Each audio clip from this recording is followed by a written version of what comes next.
Okay, so yeah, let's get started. So you guys, after having your weird encounter with essentially a genie and the opposing team of Team Thunderheads that you've learned that is Euphonius's village or like Yeah, small village. small village? Is your okay? Let me ask this as a lore thing: is your small village known? No. Okay, so it's a secret society. More or less. Like, leaving it, unless you're the Thunderhead, is like you're an outcast. But, like I said, Spears basically treating him like he's a dick. And that he's an outcast. Oh, okay. Okay. So Wait, who's they're Taylor Swift status. There's bad blood there. okay, it's Taylor Swift and Kanye West. Hold on, I'm gonna let you finish. But I think Surging Spears is the real Thunderhead. Okay. All right. So Yeah. Sorry. So after learning a little bit more about Euphonius, you guys have your back. A few days have gone by. Bobby, at one point you did find a quest from a captain that you've served before, and you assisted him with something, but luckily you managed to make it back to join the group for this quest. Before we start, can I ask something? Did we level up, or did not level up? I don't think we were offered, but I think we were refused. And we should all be level 6 right now. We are all level 6 right now. I think I'm level 6. Okay, so yeah, you're good. I don't think I wrote my level in to 6. I'm still 6. Yeah, I didn't think about it last time, but I figured we were running so long anyway. I just fix everything later. But Yeah, that's the only reason I asked, because I know we refused it once, but like I kind of Okay, so today you find yourself back at the Gigi's Inn to see. You guys have made some notoriety, just simply being like a group of adventurers, just like all other groups within Gigi's Guild. You have formed your own clique, and strangely enough, you don't understand why, but you have actually been called the Potato Sacks as of now. We have been called the Potato Sacks? Yeah, so like now, like they, for some reason, like that's what the kind of impressions. It's more like it's not potato sacks. It's more like potato stacks. Because potato saxophone? No, like potato stacks, like a stack of potatoes, because you have one potato that's absolutely stacked. I thought that was our band name, the Potato Sacks. Yeah, but like they kind of like they interchange those two because it sounds so similar. So sometimes you get called potato sacks or potato sacks. We don't know if it's our band fame or not. Yeah. It's just you're just like they just know that it's like a PS, and it's like the P is potatoes, and then they just been filling the second one with whatever. Snacks. They're filling up the second sack. Yeah. So,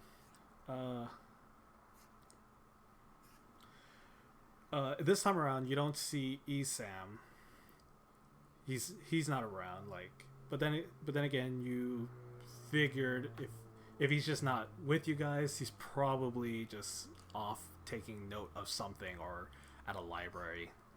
I feel like he leads the most out of all of us. It's just he just doesn't say goodbye or anything like that. Yeah, he just dips. He just dips. He's just like, see ya. Not even a see ya. He's already gone. Wait, Esam's gone already? Like, yeah, he never showed up. He didn't show up. So like, you had figured he would show up because since you guys have been living in the the BBNB Inn.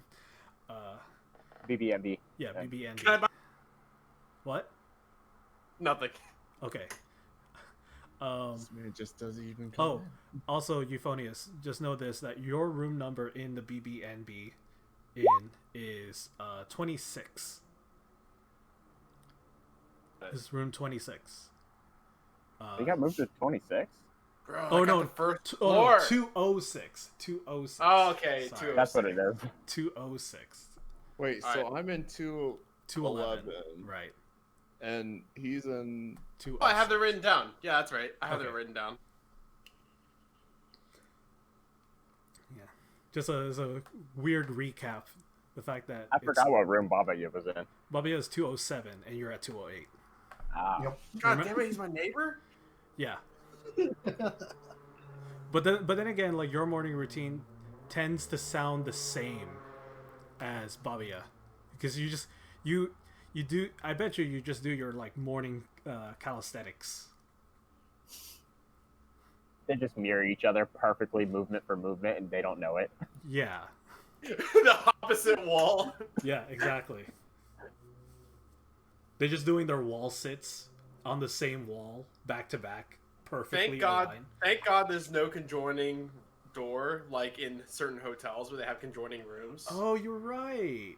Oh yeah, they do have that. in Actually, some- I've already made a mistake too, because if it's one number different, that means he's across the hall from me, not my neighbor. No. The way this is designed is actually just like a hallway, and then there's like small windows and like not dressers, but like tables to like decorate one side, and then the opposite side is the rooms, and then you would go up the stairs, and it would be the kind of the similar setup but in reverse.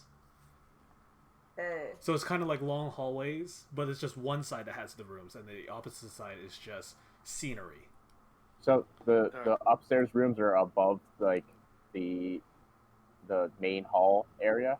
It's kind of like no, it kind of like trails to the back, like so like because pretty much you're kind of like above like the what could be like considered the kitchen, and then there's like actually if you've looked out your window, there is actually a small courtyard outside your window, and so it looks like it looks like they have it like lined up like almost in a square shape. So like there's the front, which is like the thickest part, and then where it has like, you know, the reception area, the dining hall, and all that stuff, accoutrements, and then beyond that is a courtyard, and then off to the sides upwards is the various dorm like rooms.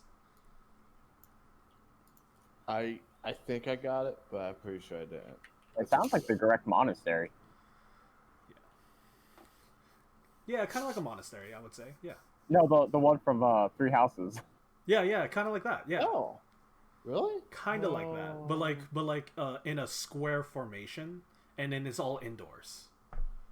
Or like if you go to the second floor of in the Three Houses, it's That like gave me a better long visual. hallway. Hold on. Good thing we're not in deep yet. We're just talking about architecture. We have to understand where our rooms are. We must understand. Why does room 208 squeak so much? Wait, what? Yes. Room 208 is haunted. You just hear squeaking all the time. Your room? Yeah. Oh. I'm jumping on the bed all the time. That sounds about right with your character. It'd be either dancing, like, very, very, like, hip wiggly, like, or jumping on something. So, I gotta get the hip swiggles in. yeah. Again, sounds about right.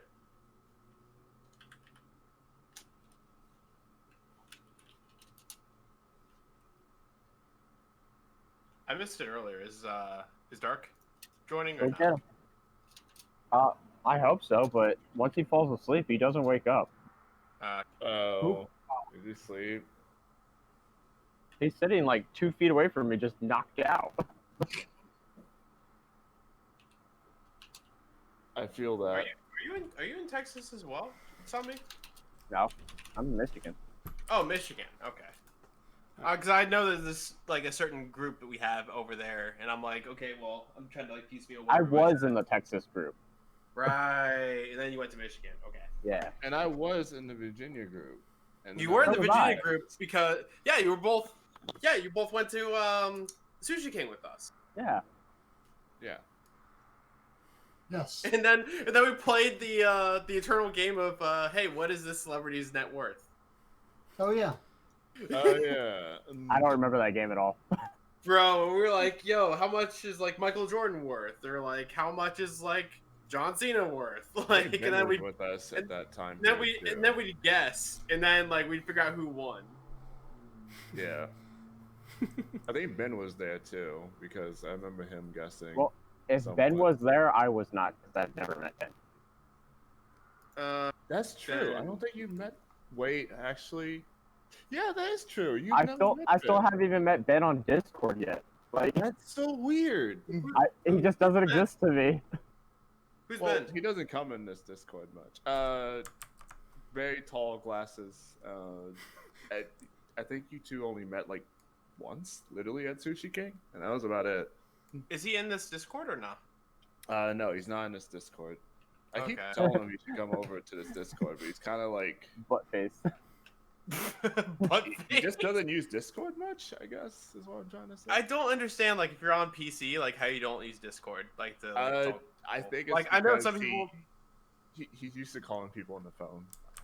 that I was gonna say the only reason that it would like make sense right away is I'm like maybe they use like Facebook Messenger to talk to like people, and I'm like that's respectable, and then phone calls would be the other thing. But like Yeah. other than that, I'm like if you do any sort of like even like if you play like Uno on like Steam, like for that I'm like I'd rather use Discord to talk to people.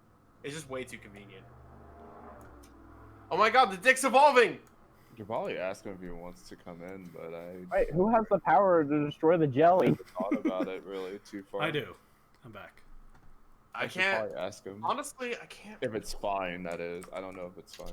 I assume it's fine. I I do. can't remember I have the Ben power. guy. All right, so the lobby's right here. There's a big courtyard right here. It's like little birds. Yeah. So can you Okay. explain to me There's a what bird right. this giant room is supposed to be going into? Well, The structure. well, right now you're in the guild.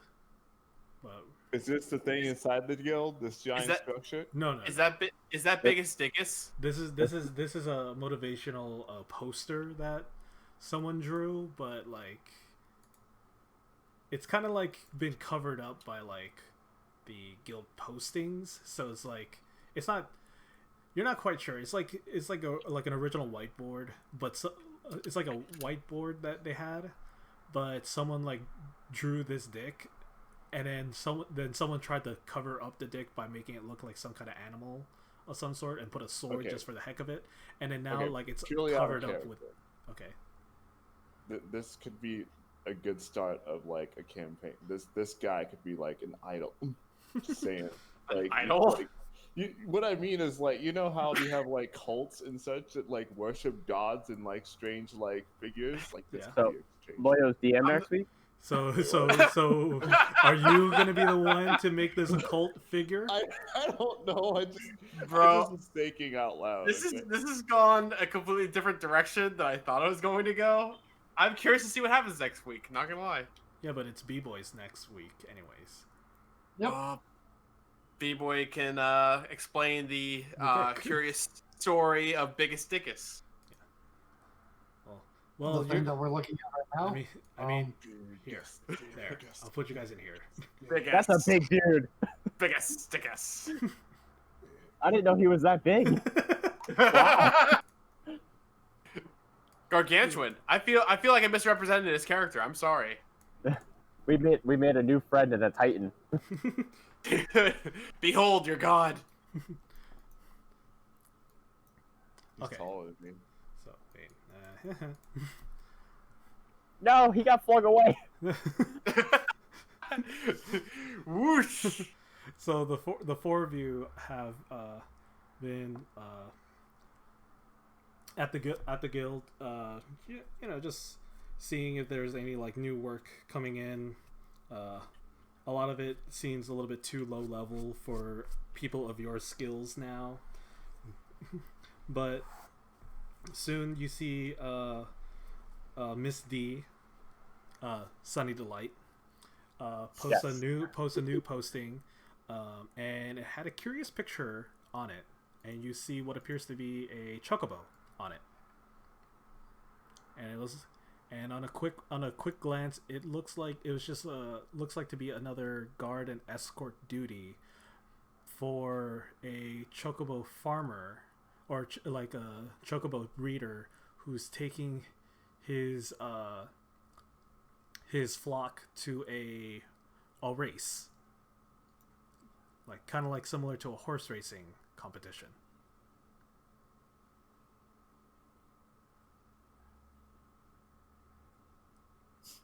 I love giant chickens, Double D.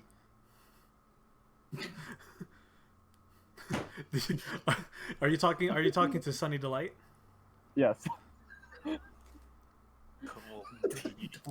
Double D? From she's asking. oh, She's looking down at Yulia Leah. It's like Double Your name is Miss Dee, right? No, just they just call me Miss D for short, but I'm Sunny Delight. Hi, I'm Yulia. Hi, we've met before. Nice to meet you. Nice to meet you too. Are you interested in this quest? Yes. Okay, good.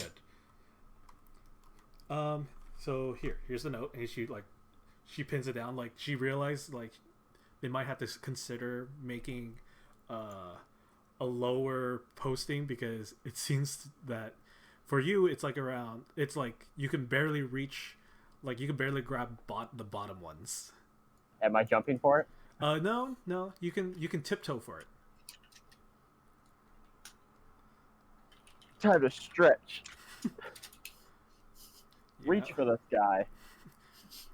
Would you rather prefer that we lower it, or give you a step stool for ease of retrieval for the notes? I don't need any help. I got my friends. Okay. I'll take. I can help. Okay. You run in. How do you help? Call off all power. Wait, what am I doing? How do you help? I'm gonna hoist her onto my shoulders, like her feet are on my shoulders, like you see with the old stereotype with the kids standing on each other's shoulders in a trench coat. In the trench coat. Okay. Yeah.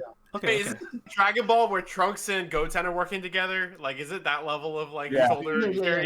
Exactly. Yes. I just see a One Punch Man scene where a man with like way too much strength, like eyes just start to glow, and he just like. Ugh! And then Yulia's gone. There's just Yulia-sized hole in the ceiling, and then a little pling. All right. I'll see you guys later. It looks like I'm not playing today. Anyways, so you're hoisted, Yulia, you're suddenly hoisted on top of the shoulder of your friend. Now you are a combined height of 6 feet tall now. All right. Is that 6 feet? Oh yeah, that is 6 feet because she's 3'1", 2. 3'2". Yeah. 3'2". I'm You're taller 2. So it's like 5'11". So 5'11". Yeah. Oh, you guys aren't taller than me. You are exactly the height of me. You're definitely Wow. you're right now. You're yeah, but like if you were to wear a trench coat right now, the imagery is like this like thin, willowy person with gigantic thighs.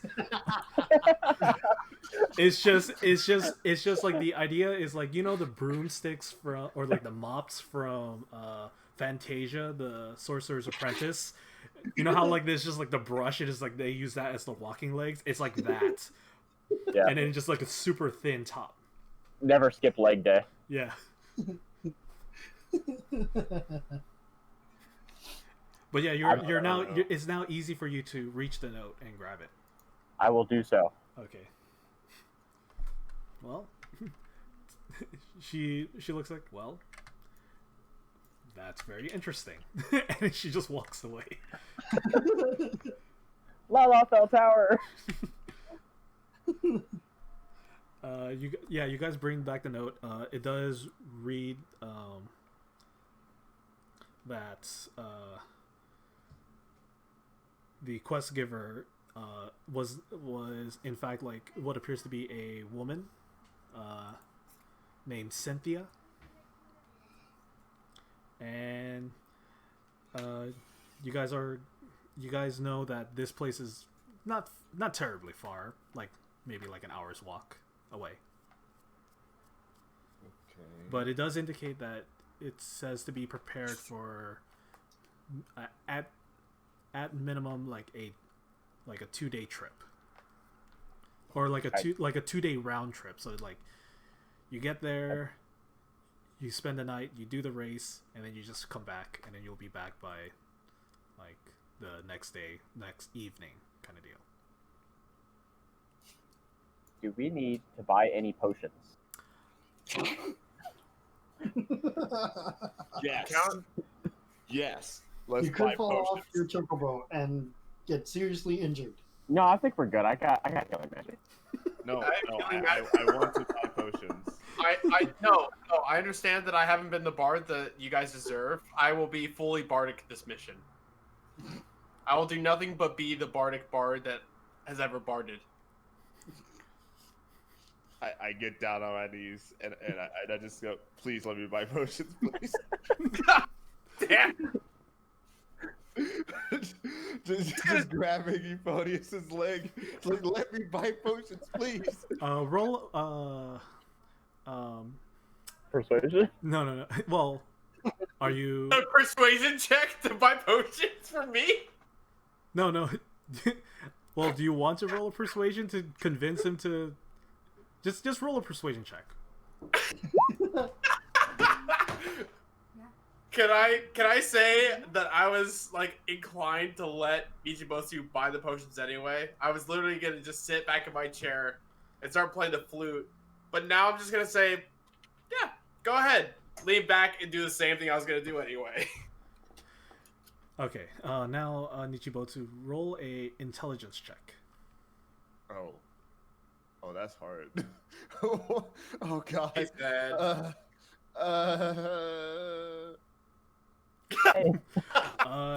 You're not quite sure where you can get potions, but you do know that you could ask Sunny Delight to point you the right direction. Okay. So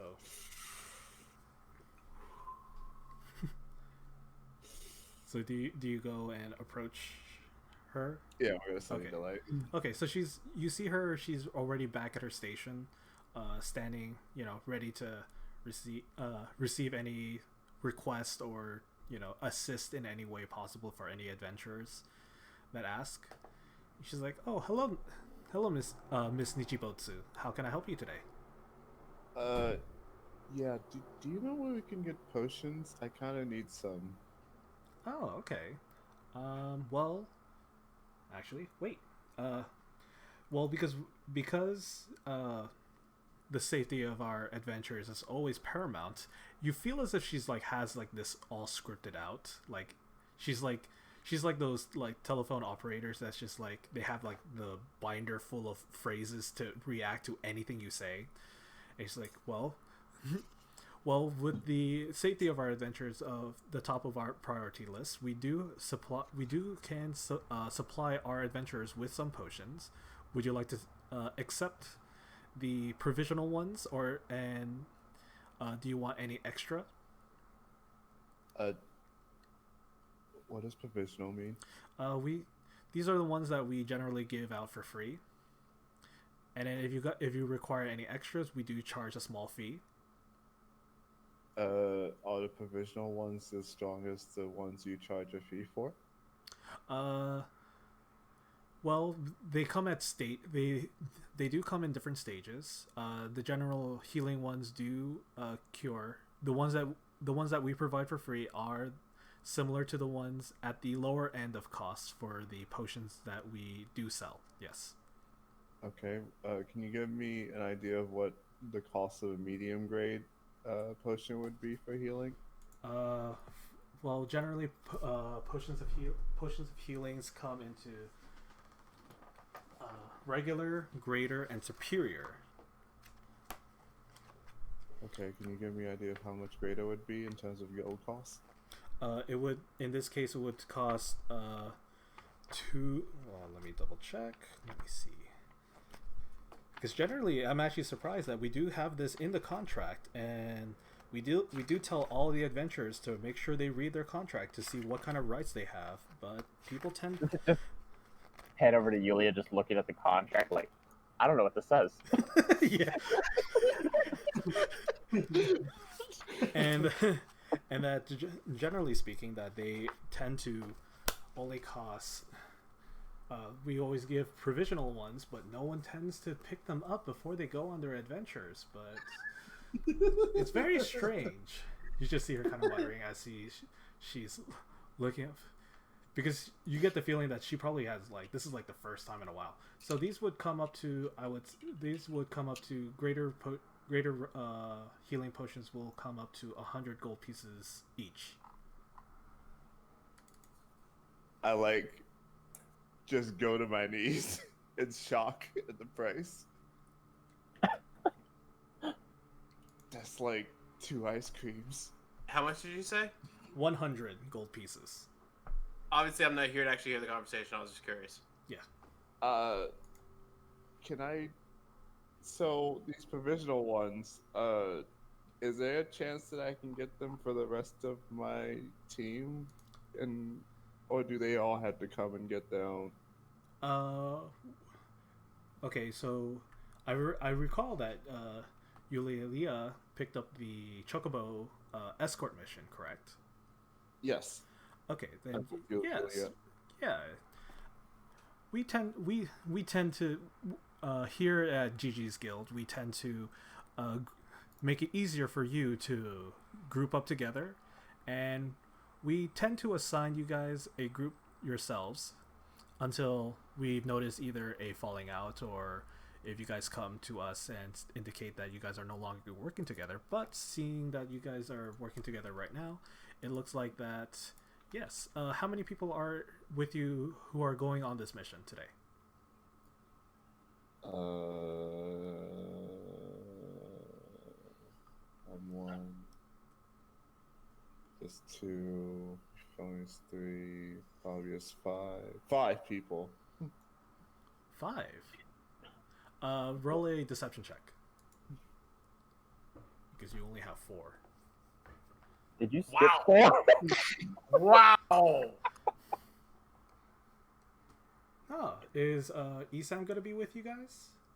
I guess he's probably doing something outside, doing something of his own business as per usual before he goes off into his missions. So yeah, here's your provisional ones. You see her just pull out 5 bottles of just regular healing potions. Can I get just the greater one just in case? I'll give the 100 gold just in case. Oh, you were thinking, oh, you want to... that's a very interesting idea. Sure. Just one extra. Yeah, You never know what could happen.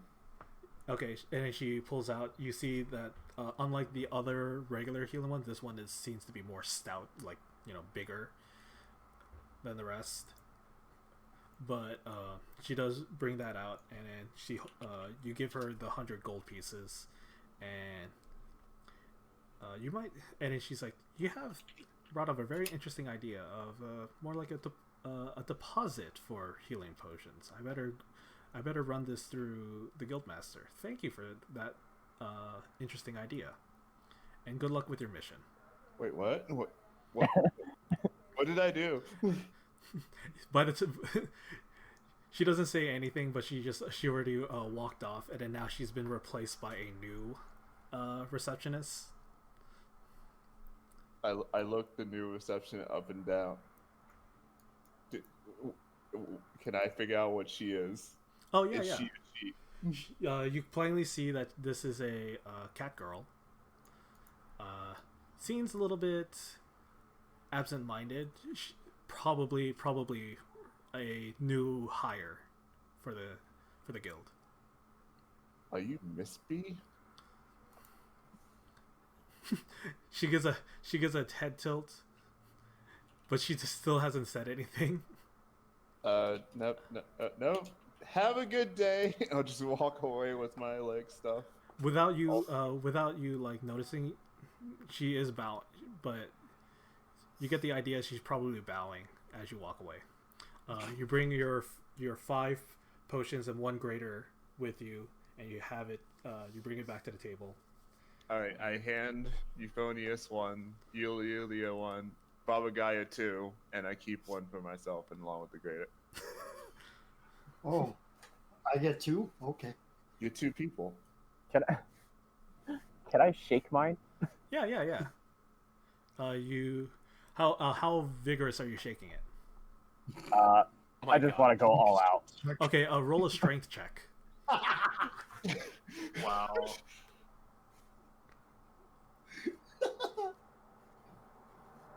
I think the worst part is I wasn't trying to see her. She has a -1 to strength? Yes. And you still rolled an 18! That means she rolled a 19. Yeah. You just shake the shit out of this thing. Oh my god. From certain angles, people are giving you weird looks. But as you shake it, you stop, and then like, from once it was not an opaque, but like almost like a slightly transparent red liquid, now has turned into almost like a pink foam inside the bottle. Bubbles. Yeah. Like you somehow carbonate it just by shaking it. I look at everybody else. I'm like, I like mine shaken, not stirred. All right. So you guys. Okay, so, Mhm. well, sorry, just wanted to make sure. So I get just 2 normal potions, right? Yes. I just put a provisional healing potion. I don't know. That's fine. They're basically just regular healing potions. Let me double check how much they actually heal, so you guys wouldn't. I think it's 2d4 plus 2. Yeah, it's 2d4 plus 2 for regular, and then for greater it's like 4d4 Plus 4? plus 4. Yeah. 44. Okay, 44 HP. 44 HP. Yeah, 44 HP. What the fuck? That's really oddly much specific. Provisional potion. Yeah. Parentheses shaken. Oh, hell yeah. Shaken. Okay. All right. Shaken. Yeah. So yeah, Not 2 stirred. 2d4 plus 2, and then 4d4 plus 4. I never asked, but can these be used in combat? Yes, they can. snap. It would take an action to drink it. Yes, but I can use my flare points to cause a bonus. I'm kidding. Yeah. I gotta get rid of these temporary hit Oh points. my Not god. those anymore. Okay, so The king of actions. yeah. So The you queen guys of actions. You guys are gonna just head out and do your mission, or you want to do anything else before that? Clean my room. You want to clean your room? Okay. You Yeah. make your way back to the inn. I gotta hide all the dirty magazines. Okay. And the dirty books. Okay. All the Roll novels. a sleight of hand check. What?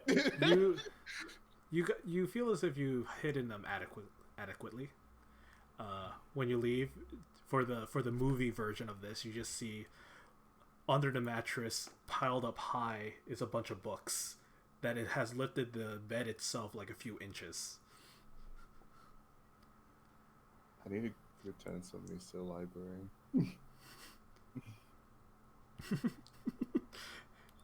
I think there There's might a be. lot. I think there might be 1 or 2 overdue books. Okay. Does anyone else want to do anything?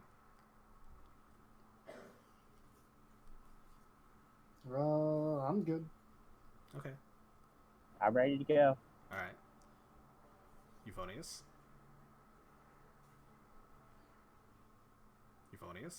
Somebody knocked him out.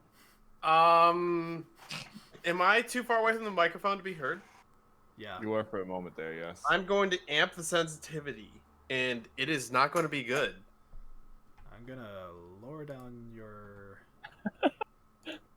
I apologize in I'm advance. not going to do anything. It's going to cause great pain to me. I just want to hear the boom boom. Boom, boom. Shake the room.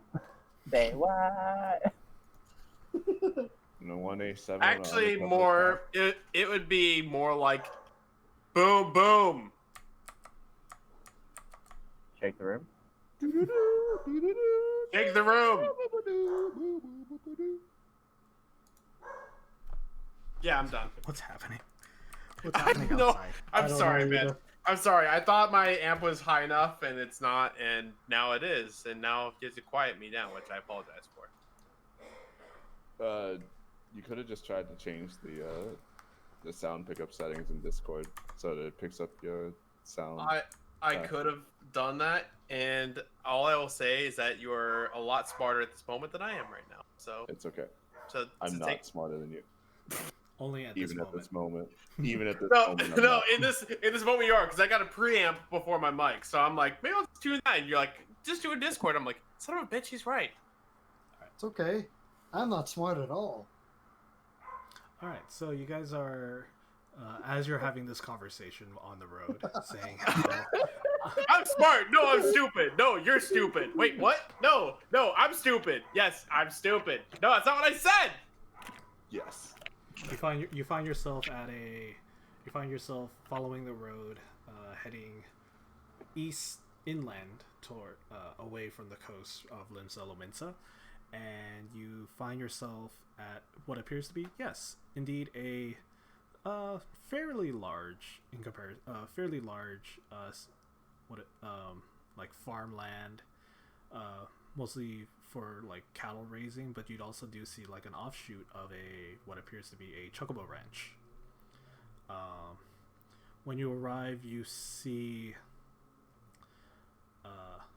a man on his knees, by the gate. What appears to be a well-dressed man standing by him. The man on his knees seems to be like what appears to be begging, talking to to a young man who's like standing next to the well-dressed man.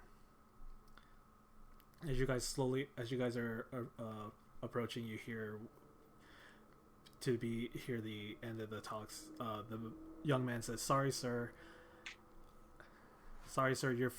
Your ranch is done for, and I need to feed my family. So I'm joining with this man's company, and I mean, just good luck with the race or whatever." And then you see them start leaving. The well-dressed man kind of like they're started walking towards you. You see the well-dressed man kind of like give you a look, kind of gives you like this arrogant look. Smug smile appears on his face, kind of like you hear like a humph from him, and he kind of like not push at you, but kind of like just stride past you guys with several of what appears to be guards, and then see him jump into you see the both of them get in a carriage, and then they kind of just go away, and you're just like, what the fuck kind of deal. This is like the exact inverse of the old man of the sea, but that's just beyond me. Mm-hmm.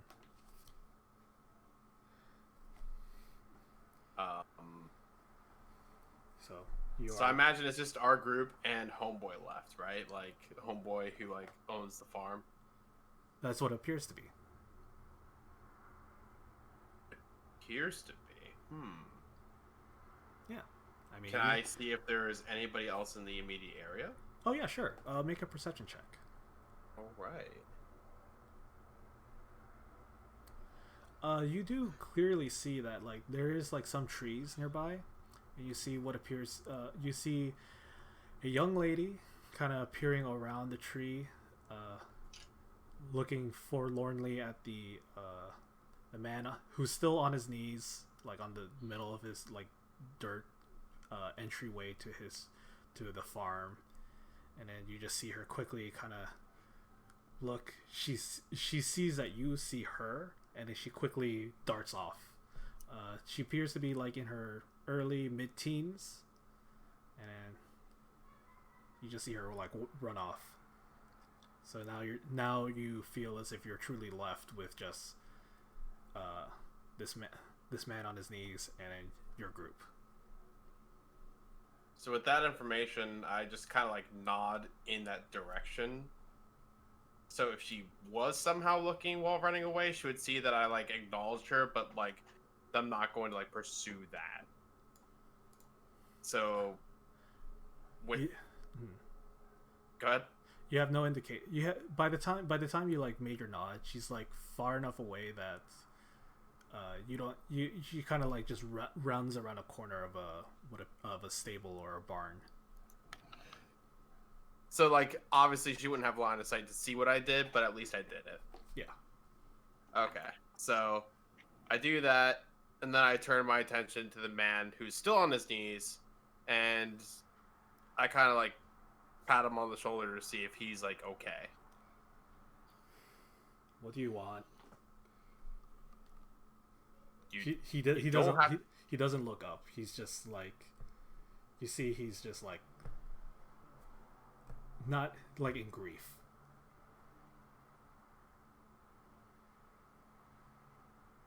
We're not here to hurt you. You can't hurt me any more than what they did.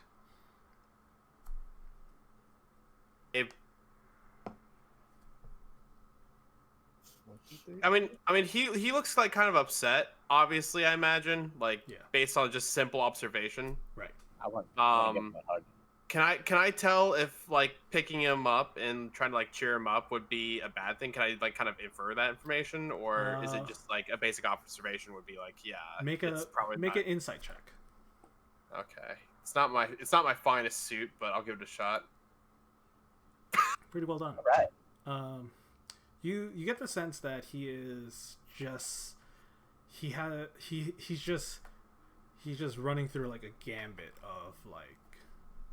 of emotions right now, and he's not sorting it out. So like right now he like the outside world is like means not a lot to him right now. Like he thinks he's trying to like you get the feeling that he's trying to figure something out like in crunch time. Critical thinking. Mm-hmm. So rather than just like kind of lightly tapping him to seeing if he's okay, I kind of leave my hand on the center of his back, and I end up asking, if there's something that's weighing on your mind, we're here to help. So maybe it's easier if you talk through it, and maybe we can help you.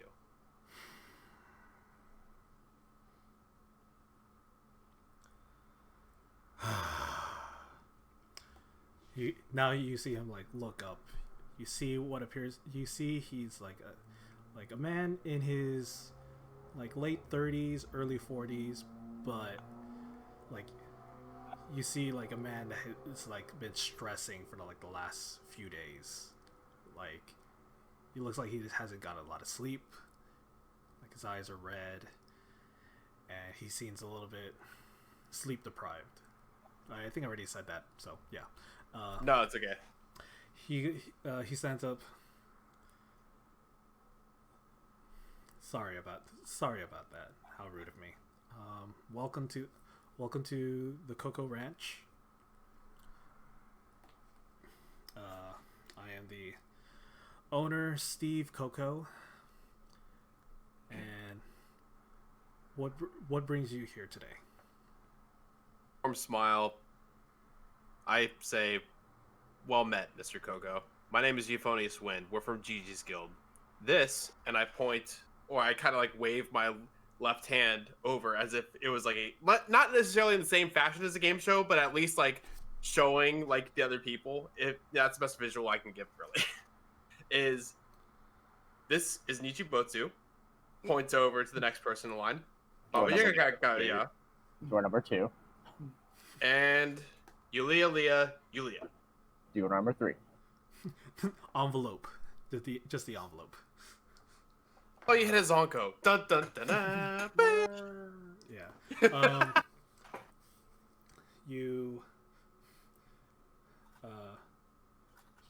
he looks at you confusedly. He's like, Gigi's guild. Why does the guild need? Why are you guys here? Why has the guild sent you here? So, okay, out of character for a second because I'm kind of talking to the guy now. I'm not gonna lie, I kind of forgot who gave us the letter. A lady. A lady, yes, a lady. Wait, I have the paper. I'm talking to a sir. You have the paper? Yeah. Do I know that you have the paper? Yes. Good. Okay. So I'm going to motion towards you, Leah, with like the actual like more dramatic like hey like, and say that we received a letter from the Chocobo farm regarding a task that we were appointed as Gigi's guild. And Yulilia, okay, also out of character. Yulilia, I swear to God, if you do not give the letter like you did with the bomb before when I trusted you, I swear to God, I will not kill you for the next 3 quests. Whatever happened to that bomb? Dude, I don't know. do you still have it? We never clarified it. Yeah, but she turned invisible, and then she never gave it away. I did give it to somebody. I just don't know who. No, you did. You did. I think I gave it to Because Esau. I was like, no, because I was like, now's your time to like, give him the bomb, and you were like, Oh, No, I gave it later, like yeah. a couple days later. No, you gave it to Esam for Oh, safekeeping right. on Is his that what- backpack. So that's where the last time we talked about it. Oh. wait, so Esau has the bomb? Yeah, Yeah. Esam has the bomb. What? Esam has been holding the bomb in his backpack for this long. Bro, you could have. If I had known that you had it, you could have used it on the last quest. I know. I didn't know you guys still had it. I just realized now that I was trusting you, Leah again. I was like, He just never brought it up. Yeah, I just never brought it up. Kept it in I his- was keeping it in my back pocket. dude. For safekeeping. Yeah. Either way, item. if you don't give this letter, I would be so triggered. Or at least just show the seal, like from like them sending it to us. The end Like, of the mission. it doesn't have to show the contents. Just show that we got a letter. Like dance around, do like some fairy shit. Like it's cool. Don't screw me again. Where's that invisibility skill at? All right, so Yulia, you see him. You see what appears to be a Euphonious madly gesturing towards you to do something. I'm quite calm. I'm just saying out of character. I swear to God. You say he's like. Euphonious does not want to be screwed over twice. Euphonious has like those like little tiny flashlights or whatever those things you hold when you're on like the airline. You're trying to bring the. Oh yeah, aircraft. yeah. I know what you're talking about. Glow sticks. Yeah, like the glow sticks or the batons or whatever. He's trying to rein me in. You come over here. Let's go. Okay. I'm back in character. Mm-hmm. So Yulia, what do you do? Is Euphonious motioning for me to come to him? Yes. Motioning just towards you in general and explain that there is a letter, implying that you should at least present the letter. I'm gonna hear a letter and I'm gonna take it out and I'm gonna look at the chocobo drawing. Okay. Well done. You've earned healing for the next 3 missions. I'm sorry, but may I see the letter? Sure. It's got a pretty drawing on it. He grabs it. He gives it a quick glance, and then he sighs. I'm sorry. It seems to me that my daughter has pulled a prank on you. Looks like right now we're not actually, in fact, looking for an escort group. And as he's saying this, you hear the sound of like a chocobo, like calling from the distance behind him, and you see what appears. A yellow chocobo running towards you guys, and Euphonius, you do notice that there is the girl sitting on the back of it, riding it towards you guys, saying, yelling out, "No, don't leave! We still need your help!" And then she pulls the rein, and then the chocobo stops just right behind. The dad doesn't seem undeterred by this, doesn't even move when the chocobo starts sliding towards him, and it stops right before hitting him. And you see she hops down. You see girl, brown hair tied into double braided pigtails, overalls, like dirty overalls, like some work gloves on, and some like boots. And she's like, "Dad, they could just help us escort us to the race, and I'll do the race." It's like, "No," and he's like, "No, that is dangerous. You might get hurt." "But Dad," I'll hear nothing of it.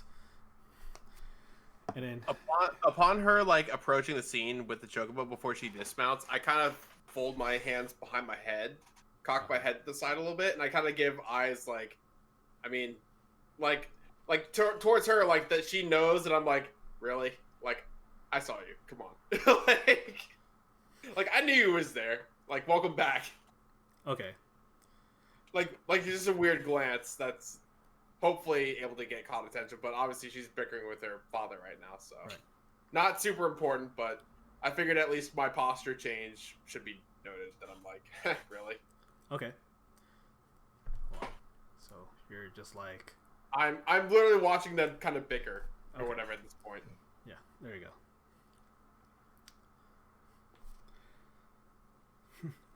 So back to bickering. So you see you're hearing them bickering amongst themselves. You're hearing like things about like, you know, restoring the reputation of the farm.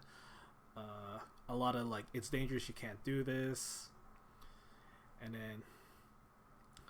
then she like pulls out her trump card and says, "But we will have to pay for the cancellation fees." And he's just like, "We don't have. How are we gonna get the money to afford any of that?" And she's just like, "We could do the race." It's like, and he's just like kind of like stuck between a rock and a hard place right now. Go ahead. I was gonna say, Euphonius, at hearing the like history aspect of it, being kind of a history nerd himself, right? He kind of drops his arms, and now he's like looking at kind of both of them like inquisitively. Okay. But he's still like listening to the conversation, but he's more like curious now and looking for an opportunity to like ask them about the history, but he's still watching them bicker, obviously. And then you do see that she's now like kind of pointing at you guys, and it's like, maybe and you hear like she's saying like, maybe one of you guys can just ride the horse then, if it's too dangerous, then, you know, because we have the best chocobo, so anyone could ride them, kind of deal, and win the race. I've always wanted to ride one. See, she even agrees. And you just see the dad kind of just like gives a big sigh and looks at you all, says, "I'm so sorry." You don't have to be. This is why we're here. We're here to help. Well, I feel as if we might have to discuss this at length. So please just come inside and make yourself comfortable. And he starts leading you guys towards the house. So I'll follow. Yeah. I follow also. Okay. Skipping on in. You skipping on in? Okay. I follow as well. Okay. And then, Trench coat buddies. And then you see the fact that you guys are seemingly gonna like probably do this. She gets what's that her name? Cynthia. I forgot her name already. Yeah, that's it. Yeah, Cynthia. She's Okay. the one who gave us the quest then. Yeah, Cynthia. Okay, so Cynthia. Yeah, Cynthia. Because I was like, is it Stephanie? Cynthia. It's Stephanie. That's So it. Yeah, and then you see her run ahead inside the house, and then when you guys get inside, you are led to like what appears to be it's just a modest household, and you're brought into the dining room. There is enough chairs to sit for everyone, and you see she has brought out some tea or like some drinks for you guys. But you do notice that like even though it's a modest house, it's a little bit like what you notice like when you guys came in is like the whole like area is like it's trying its best to be well kept. You're not sure that's like the general indication of like the state of the ranch is. It's So just like it's trying. It looks a little chaotic, but it's still like in order. Actually, if anything, it's not so much chaotic because like it seems almost like there's not enough activity going around.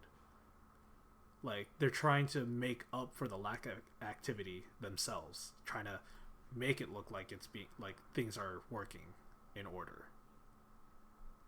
Okay. I think I get what you mean. I sip my tea. Steve, Mr. Coco is drinking his hot cocoa, and he is saying, "Sorry you had to see that display. I apologize for my daughter's lack of manners." And she's just like, "I am the most mannered person in the world," and she's setting down teas like a little bit too harshly, some of the liquid splashing over onto the table. "Oh, I'll clean that," and she runs off. She's very excitable. Well, you see, the reason it seems to me that she's trying to help out the ranch, but right now we are in a tight spot. What's going on? Well, because of some of our chocobo losing the last few years, it seems that we've been losing stable hands, losing jockeys, and it's just now we have this this landlord trying to buy up our land and try to take over our business, and we really need the money, but like we were hedging our bets on a promising jockey, but as you saw, he was bought out by said landlord trying to put the squeeze on us. And I think what my daughter was trying to do is there is a race happening in a few days there's a race happening soon in fact it's actually coming up tomorrow that we have a chance of earn some money and then earn back our reputation. My daughter's very devoted to the farm, and it would break her heart to see it go away. So I can't really give you much of a reward. I can't promise you a reward right now, but So can I do a quick perception check? perception. What are you trying to look for? How hot is it? How hot it is? Make an insight check. of course you would. Oh yeah. It's so hot in here. Like he like you're kind of perturbed by the fact that he seems a little bit too tired. Like, he's not well kept. That's like the general Tea drinking continues. Okay, let's go. Yeah. Just straight tea. Yeah, Everything's. Okay. Can my reward be riding one of your chocobos? I mean, you guys are just well. Does any of you guys have experience in riding? Yeah. No? Wait. Never mind. If you want an indication of, well, I mean, I guess we have nothing to lose. If you're willing, because right now we have no ways to pay you, but if we could if we can do well, we might be able to. I think I could promise you guys. I mean, at the very least, I could promise you guys stable use and maybe. I mean, and then you see his daughter walking. It's like, oh, we have chocobo eggs. I mean, you could raise a chocobo yourselves. You just hear a giant squeal from Yulia.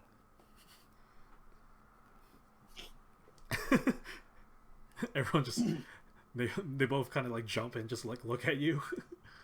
You don't hear a squirrel from Nichibotsu, but you notice this tea is splattering all over the place. because Your hand is shaking violently. because her hand is shaking so violently, right? You can almost see like the cheeks get a little bit rosy despite her complexion. Okay. I mean, we could do that, right, Dad? I mean, yeah. There is a clutch that we could. Okay, so yeah, we can promise you chocobo eggs, and I mean, if the farm still stays, we could house them, or house them for free. How does that sound? You had me at the F word. Wait, what? At this point, I've just been folding my arms, kind of like thinking contemplatively. Sorry, I heard condom. Stinking condom. Yes, I was thinking condom. I'm like, what? I will Contemplate. definitely do it. I have Okay. written something before. Yes. Okay. Yes. Okay. I mean, you guys can all try and see how you guys feel about it. Cynthia is saying. I'm slowly nodding, but still like thinking, like contemplatively. Contemplatively. I will not. Yulia is definitely down. Contemplatively. Okay. Contemplatively. Contemplatively, as Mark says. Contemporary. I feel like my intelligence roll just got lower because I said it the way he said it. Compression. That's actually how Roll you a- say it. Roll an intelligence check. God damn it! Contemplatively. Ha! You're fine. You're welcome. Contemplatively. Okay. Contemplatively. All right. You could just say. I'm glad that settled literally nothing. You could just say contemplate the situation. He thought it said contemplatively. The first Oh. time, yeah. Contemplating. Because like I didn't enunciate it very well. I That's guess it my makes fault. sense. It would be kind of like. I knew what I meant. It was just not wise of me to not enunciate. So my wisdom rolls are lower. Iron plates on your condoms. So I'm guessing the name of this episode is condoms. I like to imagine. All right, go ahead and post that in the chat. Nodding. All right. So I'll know this is the condom episode. No, I'm thinking very, very thoroughly through my past experience with a lot of terrain and land, and now just kind of like nodding to her like in the side, like yeah, riding, yeah, that sounds cool. But Okay. like I'm thinking about something else. As you are sitting there thinking about it constantly, I am poking your cheek, wondering when you will stop thinking about it and just deal with it. With this, I kind of glance at Nichibotsu, and I'm like, "Can I help you?" Euphonious. Eggs. Free. F word. Free. I- Actually, while this is going on, can I kind of wander off and see if I can find a chocobo. Well, right now you're inside their house, so if you want to just start walking outside the front door, yeah, go ahead. Okay. Are you trying to do this stealthily, Bye. or are you trying to do this stealthily, or you're just going? I'm just kind of blatantly going. Okay, so Does anybody notice though? everyone roll a perception check. People notice. He's literally like. Oh no! I'm just gonna be like a lost child that's following a friggin' butterfly kind of thing. I feel like I heard the door close, but wait. Oh, that's to be the other people. Oh my god. They see you. Nichibotu, The DC is 15. you want to roll, or are you good for perception? Am I rolling? Nietzsche? Yeah. Oh, okay, I'm rolling. No. I just asked everyone to roll. Yes, everybody's under 15. Babia, what is your stealth? I mean, what's he your didn't stealth do this. plus? You said my stealth plus? Yeah. It is a +2. Okay. Let's see. Should I roll stealth? Boats. No, you're fine.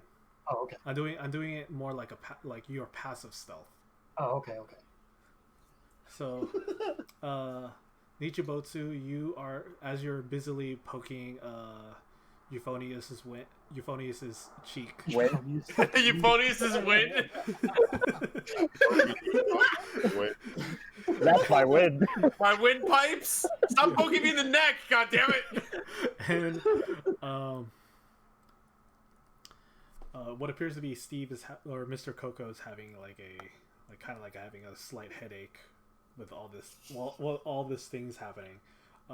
The rest of you notice that that you hear the clatter of a teacup onto the table, the scooting of a chair, and then the light pat as a Lalafell starts heading towards the front door. He doesn't Okay, even real say talk. anything. Real talk here. Why am I always the most dense person in the group? I don't get it. Except for my mission. Like, you got all the magic shit. Why am I the most dense person in the fucking group? You're the most dense in physical applications, but in magic, you are like God. Like perception. God tier. anyways, Which, wait, hold on. That actually kind of makes sense because you're like the sneaky, kind of like pervy kind of character. Like, the physical world just kind of passes you by, but like the supernatural, you're like, I'm on it. I got it. God, fuck it. I feel magical auras in crap, guys. Like, I'm ready. I'm a So, caricature. you Fuck. you see that Babia has left the building, and you see Cynthia's like, does he even know where he needs to be going? I kind of look over, I shrug, and then I go back to Nietzsche boats. Well, anyways, here, come on, you guys, let's go. Let me show you where the chocobos are. And she kind of darts out. Seeing that, I kind of look at Nietzsche, and I'm just like, this is on hold for now, and Free? walk out. Free. I'm definitely following. Nietzsche, it's not important. I just keep following and saying free. Eggs. Free. Can I make a perception check to see if I can determine what direction the chocobos are, Sure. or like if I can hear them? Sure. Perception. I was gonna say it was an 8. You hear the sound. You do hear the sounds coming generally, like as you walked out the door. It's to your left. Oh, okay. I'm gonna head that direction. Okay. As you follow Cynthia out, she takes you to the right, and just kidding.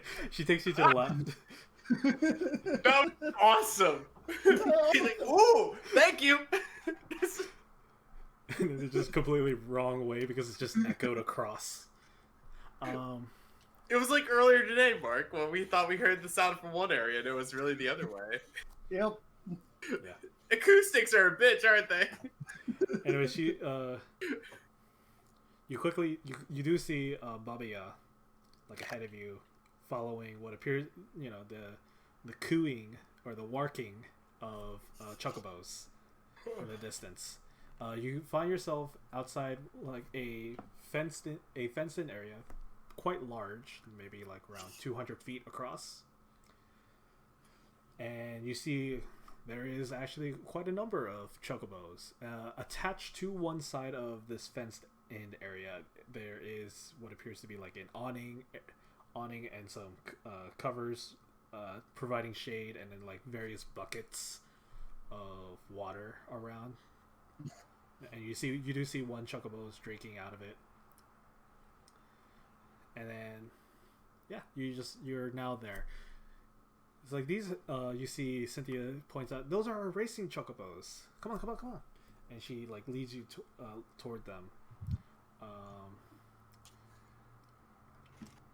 So is it true that none of you know how to ride a chocobo? I've never ridden one. Okay. Not a chocobo, but yes. Okay. She kind of looks at or actually let me ask this, Bobby, what are you doing? Because you're now with the group, but you do see the chocobos.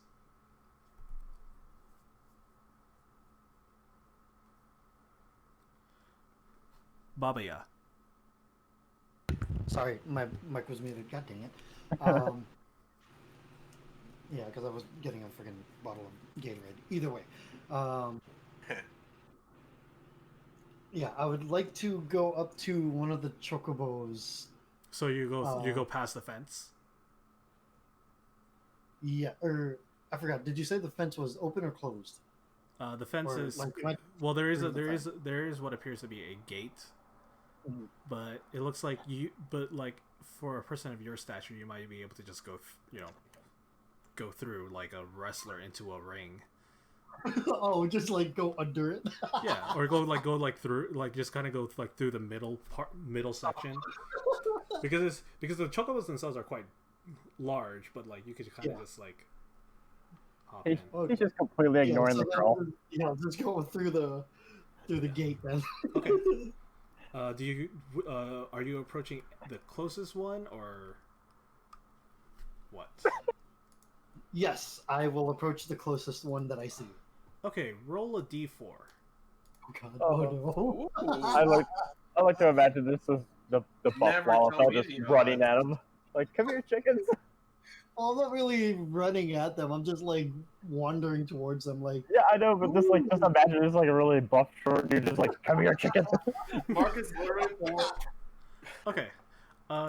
You approach. As you approach one, you see it kind of shy away from you, and then the fact that you keep on approaching it, it kind of makes like chirps at you, and then starts and immediately runs away from you. oh, I'm gonna be, what's the word? Kind of disheartened. Contemplatively. I knew I should not have drank whiskey tonight. Well, not whiskey, moonshine. You see, All nights flow together. Cynthia says, "Yeah, we have. There's multiple different. They all have different personalities. So we could get one of the. We'll grab one of the ones that are more experienced with writing and like are more comfortable with people, just for you guys to have a feel. So if you want to try that, just to get a feel for it, that would be fine." Yulia starts bouncing. Yeah. Okay. Let's see. Sure. You see her like you do see like in fact on the fence there is like saddle equipment, and you see her pull out what appears to be a whistle, and she blows on it, and then let's see, like three chocobos kind of like immediately perk up, look towards the whistle, and then starts running towards you guys while you guys are outside the fence. B-boy, make a dexterity save. Oh god. Wow. Did she even know that he'd been there? No. Yes. Okay, you hear you feel like the ground thumping, and you see turn to the side, and you just see like a bunch of three chocobos running straight at you. You jump off to the side, dodging as they run past you towards Cynthia. This is not one of the. None of those three are the ones that is not the one that ran away from you. Oh, god dang it. So continues Baba Yaga search for the one that got away. I rolled anything but a 1. God dang it. If you want to, if you still just want to be interacting with a chocobo, you can just roll another d4, and then I'll keep. Yeah, if you want to. So for the rest of you, you guys are. You see that they all approach. They kind of stand side to side, almost militarily wise. What? I don't know. Saluted. File. Yeah, single file. Not single file, single file. But you see her like, okay, let me get the saddle ready, and then you see her very quickly like cinch up saddles and the stirrups. The reins are placed in, all that jazz, and then you have 3 mountable chocobos in front of you. How high are the mounts? They are considered large. So I would say their backs are about 5 feet off the ground. Like if you want to sit, you would be 5 feet off the I ground. can't. Maybe even higher. So basically, the 2 children are going to need a booster. I need a booster seat. I'm just saying they're going to need a boost to get up there, but they could And a use a booster booster seat. seat too. Yeah. Okay, so I guess we have to help them get up on these things. Well, Babia Feel is about not with you yet because he's you He's you just do- in the back. The thing is, she doesn't even seem like concerned that you're just like, out there kind of wandering around, No. and that like, yeah, just the 3 of you just like, what is he doing over there? Why is he? It's just like a lost child. Wait, in have the I school even field. noticed that Bobby is gone this whole time? Actually, You know what? I thought Roll another perception check. Wait, what? Yulia and Euphonius do know that Baba is Nichibotsu. over there. Okay, just Nietzsche. Yeah, Because I remember we had the perception that Yep. Fabio left. yeah. You're fine. We saw him walking in front of us the whole time, so I'm assuming that we saw him go through the. Yeah. Nichibotsu Yeah. was still thinking of the word free. It's just like that commercial. Free. Free. Yeah. That's what I thought. So, Nichibotsu, you do see that Babia is inside the fence, appears to be wandering around listlessly trying to approach any chocobo nearby. He is around maybe 50 feet inside the enclosure. But you're at the side, and you see Cynthia's like, okay, so yeah, each of you get you guys can mount, and then I'll make the adjustment to your stirrups so it'll be a little bit more comfortable. I'm actually gonna go and follow the 3 chocobos that just passed by me, and but I'm still gonna stay on my side of the fence. Okay. I'm going to give Yulia a boost. Yay! You see Cynthia was like, she realized that, oh right, there is potatoes here, and you see she has like this like small step stool, and she sees you guys picking it up, and she kind of puts it back. Discrimination. We use this for all like first timers. This was actually for everyone actually. Yulia's gonna get on the chocobo from Euphonius. Yeah. Wait a minute. Hold up. Okay. I forgot. Right. What? So am I going next to the can I go next to the chocobo? Yeah. Do you want it? Okay. Can I do it? Do what?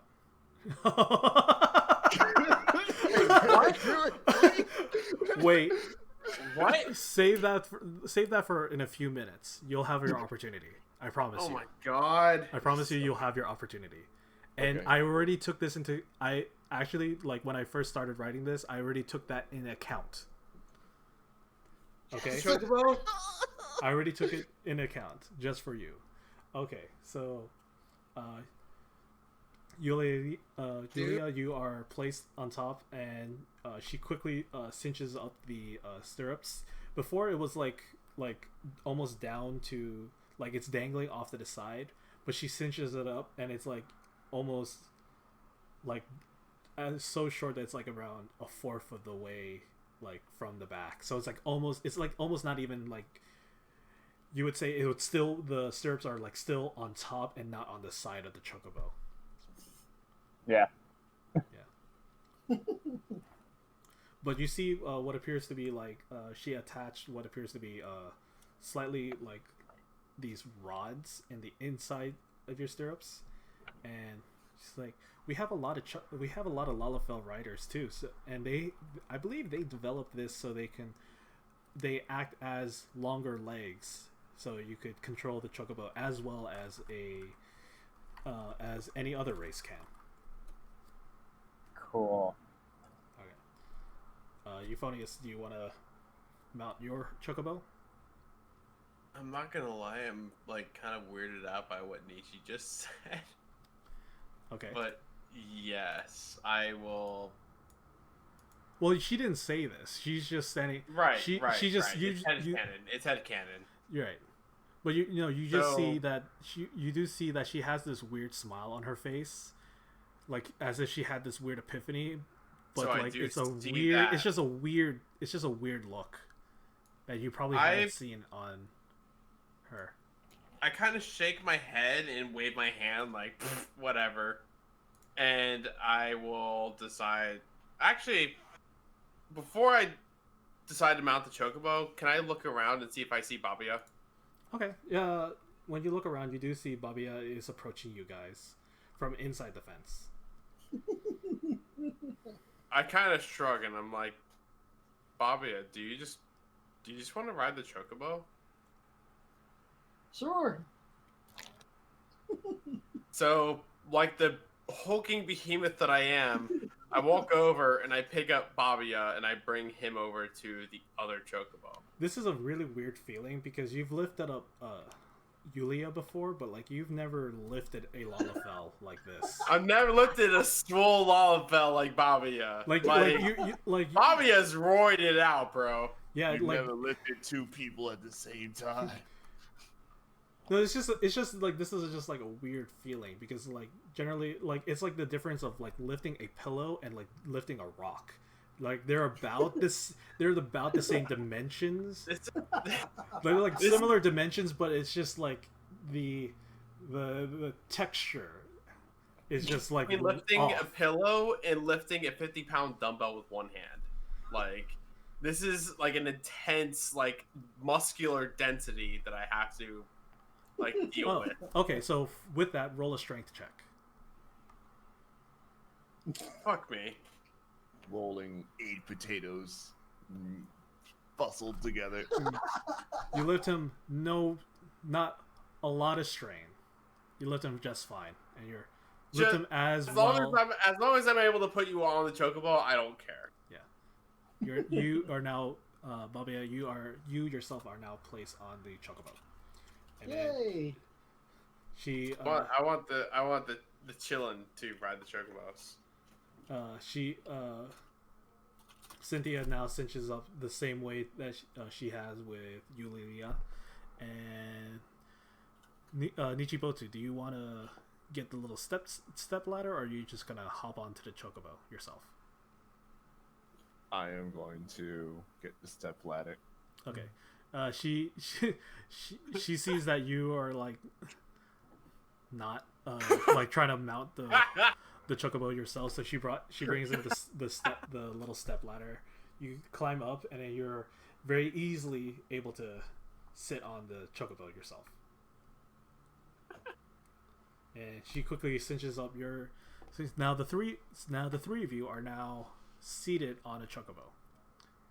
So she indicates that like if you want to go forward, you just hold the reins and you just push forward, like hold it forward and just say walk on. Have I stopped vibrating yet? No, I think the vibrating is getting worse. It's soon to become earthquake. The whole chocobo is just vibrating with you. You just hear a weird buzzing noise. Yeah. So I want you guys to make a animal handling check. Oh god. Oh I'm ready. god. Dear God, yeah. Wow! Nice. Okay, so I thought Holy shit! Yulia and Babia. I picked the right people, man. Jeez. I'm just looking at their pluses though. Yeah.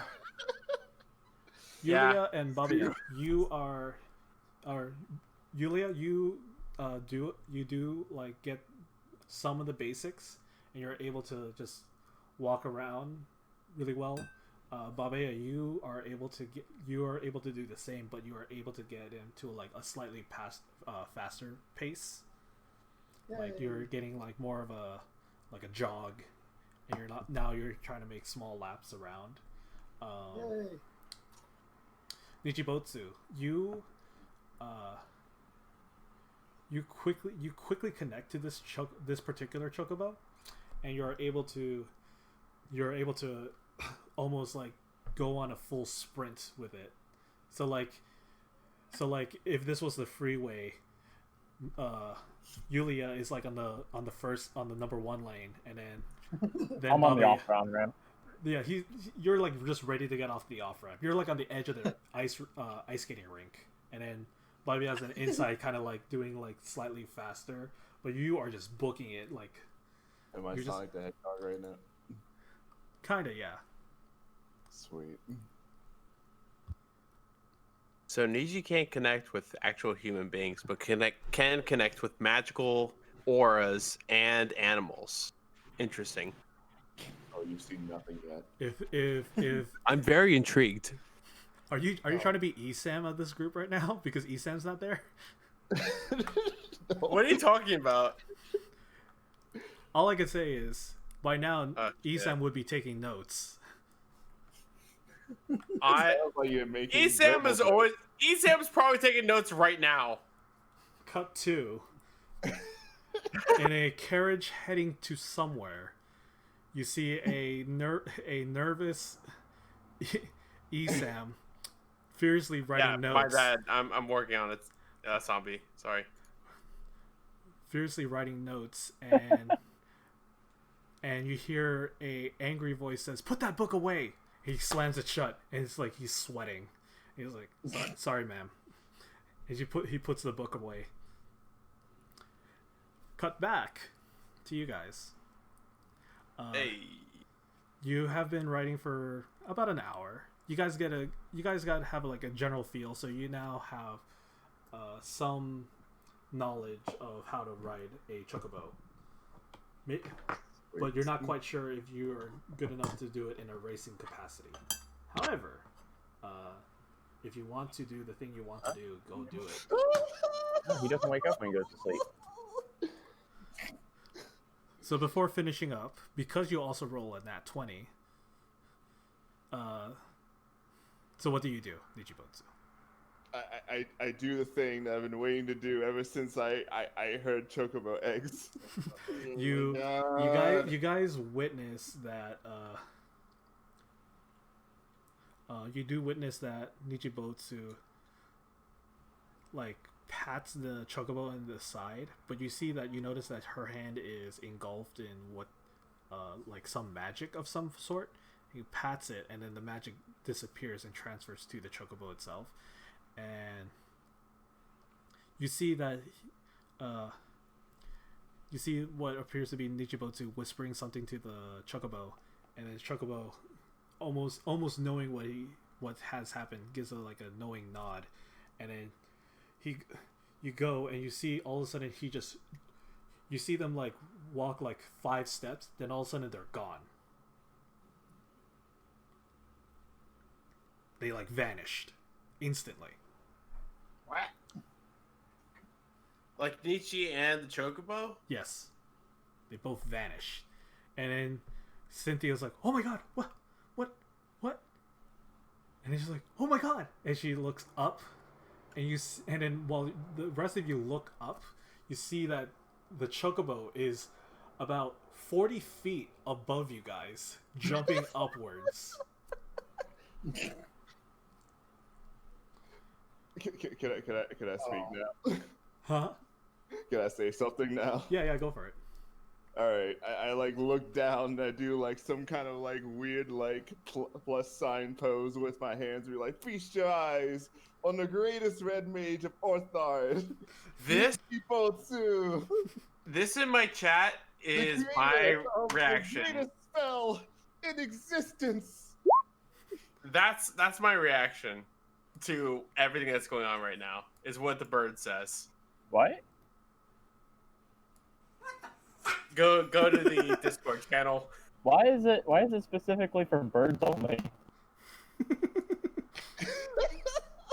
we had like This is literally what Nietzsche just did. Nietzsche dropped the curtain and ran off, and we're like, "What the fuck?" Yeah. That's my reaction to what just happened. You cast jump. What do we do? You cast jump. Say. Yeah. So Sit. Yeah, I just figured that was pertinent to this conversation. Continue. yeah. I'm sorry for interrupting. You see the chocobo is like kind of like flapping his wings. Like it's the first time he's like been this high up in the air. And then you come down and you land and you're outside the gate. You're outside the fenced area.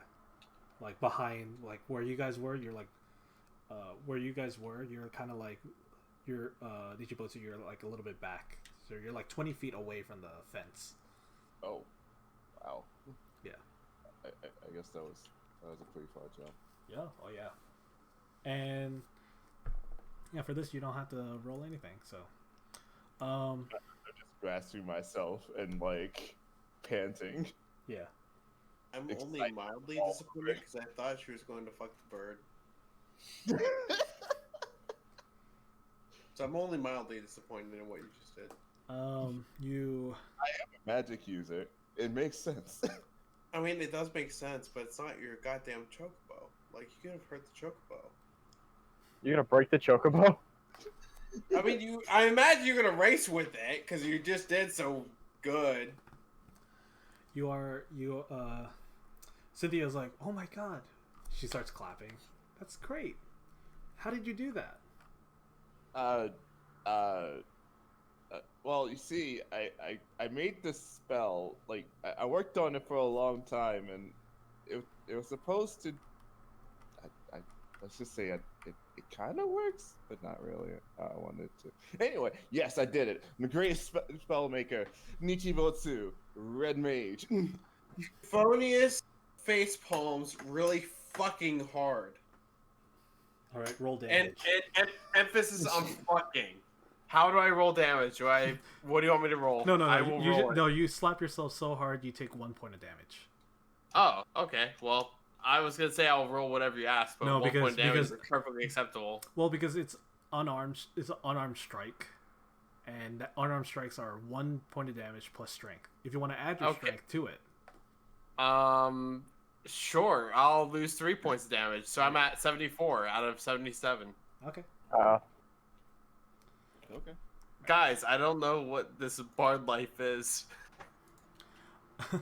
You I feel like I'm a failure of a bard. I'm a thunder bard. you get the feeling that I hate myself too hard. okay.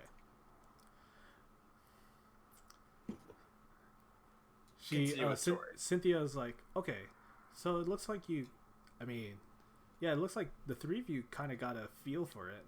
Do you guys feel which one of you feel most comfortable for racing? Oh yeah, we have to race these. Do I have a way of perceiving how well each one did versus each other without making a check for it?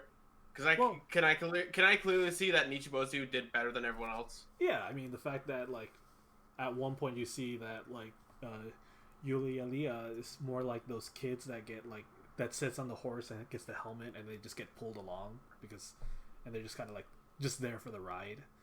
Right, but Babia was a 19. But it's not a natural 20.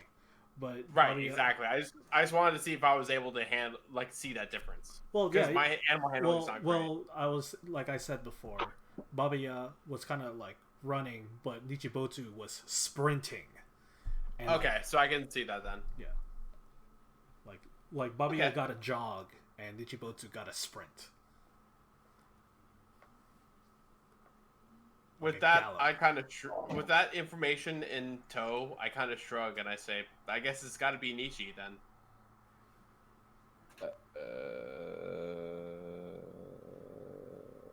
Okay. Okay. Do you want to just use this chocobo, or because even though it's the tamed one, it's not the fastest one that we have. Will the fastest one even like me? I mean, she kind of gives a sideward glance. Maybe they're a little headstrong. Would it be possible for me to try this fastest chocobo that you have? Okay, yeah. I've never ridden a chocobo, but I am quite the athlete. So maybe I can make up for that. Well, okay. So we might have to do. It doesn't really like getting the saddle on at first, but if we can tire it out, we might be able to do it. It's that you see she points and you see what appears to be or what a chocobo is like, kind of like off, like a loner chocobo, and like any chocobo that kind of like wanders towards this area, he kind of chirps at it and like aggressively like approach, trying to like this is my spot kind of deal. This is my got you. Okay. Yeah. I mean, you could try. I mean, it's okay. These guys are tough, so you can, I mean, don't attack it with weapons or anything like that. But you can be a little bit forceful with your grapples if you need to, just to hop on. I smile and acknowledge that information, and then I slowly, but confidently, approach this last chocobo. Okay. All right. So you get around maybe 30 feet from it, and you see it like bring up a aggressive, trying to make itself bigger towards you. As it makes itself.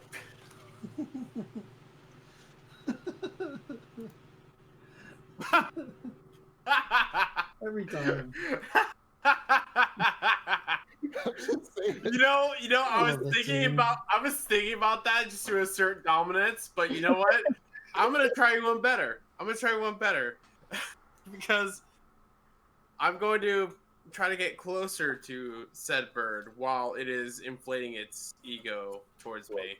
All I'm saying is, I still remember my campaign. I'm prepared to suplex this bird if I need to. Okay. Not saying I will. Not saying I will. Let me make that clear. That's fake news if you say that I'm going to suplex the bird. I'm not going to suplex the bird. I'm saying I'm not afraid to suplex the bird. Just saying. Okay. This is the weirdest bard we ever met. He literally just like does wrestling moves. Bard is strong AF. So I'm gonna approach the bird closer than 30 feet, even though it's like posturing up on me. Right. So you move within 30 feet? But not in like an aggressive manner. Just a slow, like hey, I'm Okay. I'm chill. I'm cool. You're cool. Make a persuasion check. We're all cool. I can. Where's my mouse? There it is. Nice. Okay. As you approach, he is making, warning noises towards you, but he doesn't seem to be making any other actions besides that. I imagine I'm a lot closer than 30 feet now. Yes, you are within 15. Okay. I would like to get within what I'll say is very close range. Okay. Touching range? So less than 5. Okay. But in a way that's non-threatening and showing care to the bird. Okay. Roll another persuasion. Yuck. Yes. Okay. Roll initiative. Alright. I'm gonna suplex the bird after all! It said you wanted the result of this roll Don't worry to about turn that. factor, but okay. It always tells us that. Okay, I forgot. Yes. You see it like scratch its back leg at you, like kind of like a bull, and you feel as if it's gonna do something. So, what do you want to do? I want to show this bird who's boss. Okay. I'm not sure how best to do that. Do you want to make a grapple check? I want to jump on the bird. Okay. So would that be an athletics check, Yeah. or would that be like an animal handling check? That will be an athletics check. Okay, so I'll do an athletics check. That's not my best work. I failed. I'm sorry. When you try jumping towards it, it definitely moved to the side, and so you just kind of like land on your feet, and you're now like at close range. He's gonna take its turn. It's gonna make an attack. You see one of its claws or talons whip out and try to attack you. My AC is 14. 14. Okay. Oh, if it was before, it would have hit. Because it was 12. Yeah. Originally. So. Yeah, exactly. So you are struck by it, but it doesn't seem to pierce your new chainmail. And then now it's your turn again. With that, I immediately mentally note, I really need to thank. Oh, hold on a second. She's in my my bio sheet. Madame Christwin. I need to thank her for such masterful craftsmanship, for making me such amazing armor. Then you're quickly reminded of what she made you wear for her modeling gig. I mean, I am like permanently a model, I suppose. Even though it says part-time, I realize that it's going to be a lot more than part-time. I'm going to try to tackle the bird again. So I imagine it's another athletics check. Yep. Literally, I'm not trying to hurt the bird. I'm just trying to... Mount? Are we watching all this? I assume we're watching this. Yeah, I'm trying to mount the bird! I'm not watching it. I'm too focused on Wait, trying that's to history. God, I wasted a nat 20 on history! So you know that chocobos have been with with the bipedal people of this land since prehistoric times. There has been historical records of them helping helping farmers till the land, help deliver messages before the Mughal postal services came to effect. And generally, and I'm have gonna tell you honestly right now, don't drink moonshine before a D&D session. and have they have also carried prominent leaders towards battle. God damn it! I think the best part about this, he's just wrestling the bird. He's just thinking about all this. I mean, I would actually. I'd be thinking. I would be like engrossed in combat totally. I'd be like, oh, I wonder. I wasted a nat 20 on history. God damn it! All right, it is No, now. now subscribe to Chocobo It's Packs. bird's turn. It's a bird's turn, right? No. That's your bonus action. You can make your athletics check. Wait, are you serious? Yeah. You He's are trying a to get the- benevolent god. He's just trying to get the information on the chocobo so he can Yeah, actually. Yeah, Okay, you know what? marginally better. You know- Marginally better. You know what? Since yes, roll again. Roll again, with advantage. You're rolling with advantage since you got such a good history. God. You now know how to corner this chocobo. There you go. You now remember the way to corner each I made that bird my bitch. You go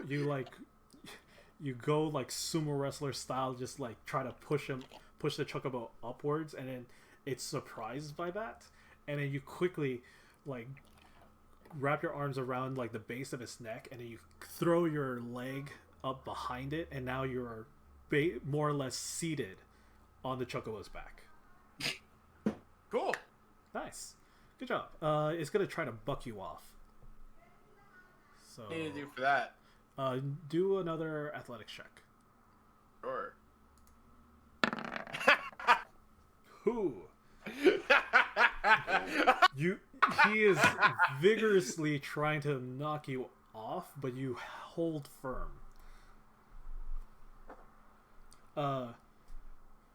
For this, we'll just say we're just out of initiative. You are this goes on for a good 2 minutes until the chocobo itself is tired out, and it's just like, this is like now kind of calmed down. And with that, I'm going to pet the chocobo to kind of like console it and be like, "Hey, you're cool." Okay, Cool. roll a persuasion check again. No, roll animal handling. Oh fuck me. Ooh. Okay, good. Yeah, this has some effect to the chocobo. The chocobo is just not happy, but it's not angry anymore. Yeah, still kind of yeah. agitated though. Yeah, naturally, it being as aggressive as it is. Are we still watching all this?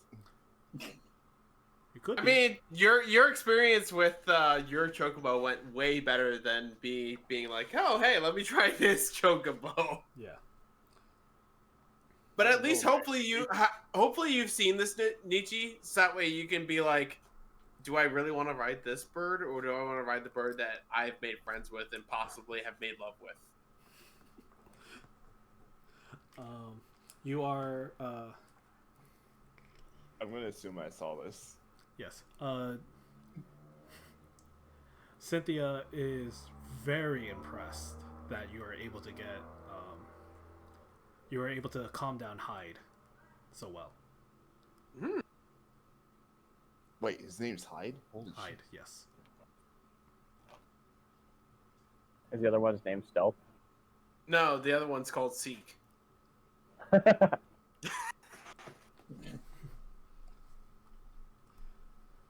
So laugh, I'm an idiot. It'd be worse if his name was Gavin. Just saying. Oh my god, Gavin. Gavin was the meek one. It's funny that you send that gif, and that's exactly what happened. I'm going to give it a laugh. Actually, I'm going to give it 100 emoji. So so I literally basically you wrestled. now have like 2 chocobos that you could possibly actually enter into the race.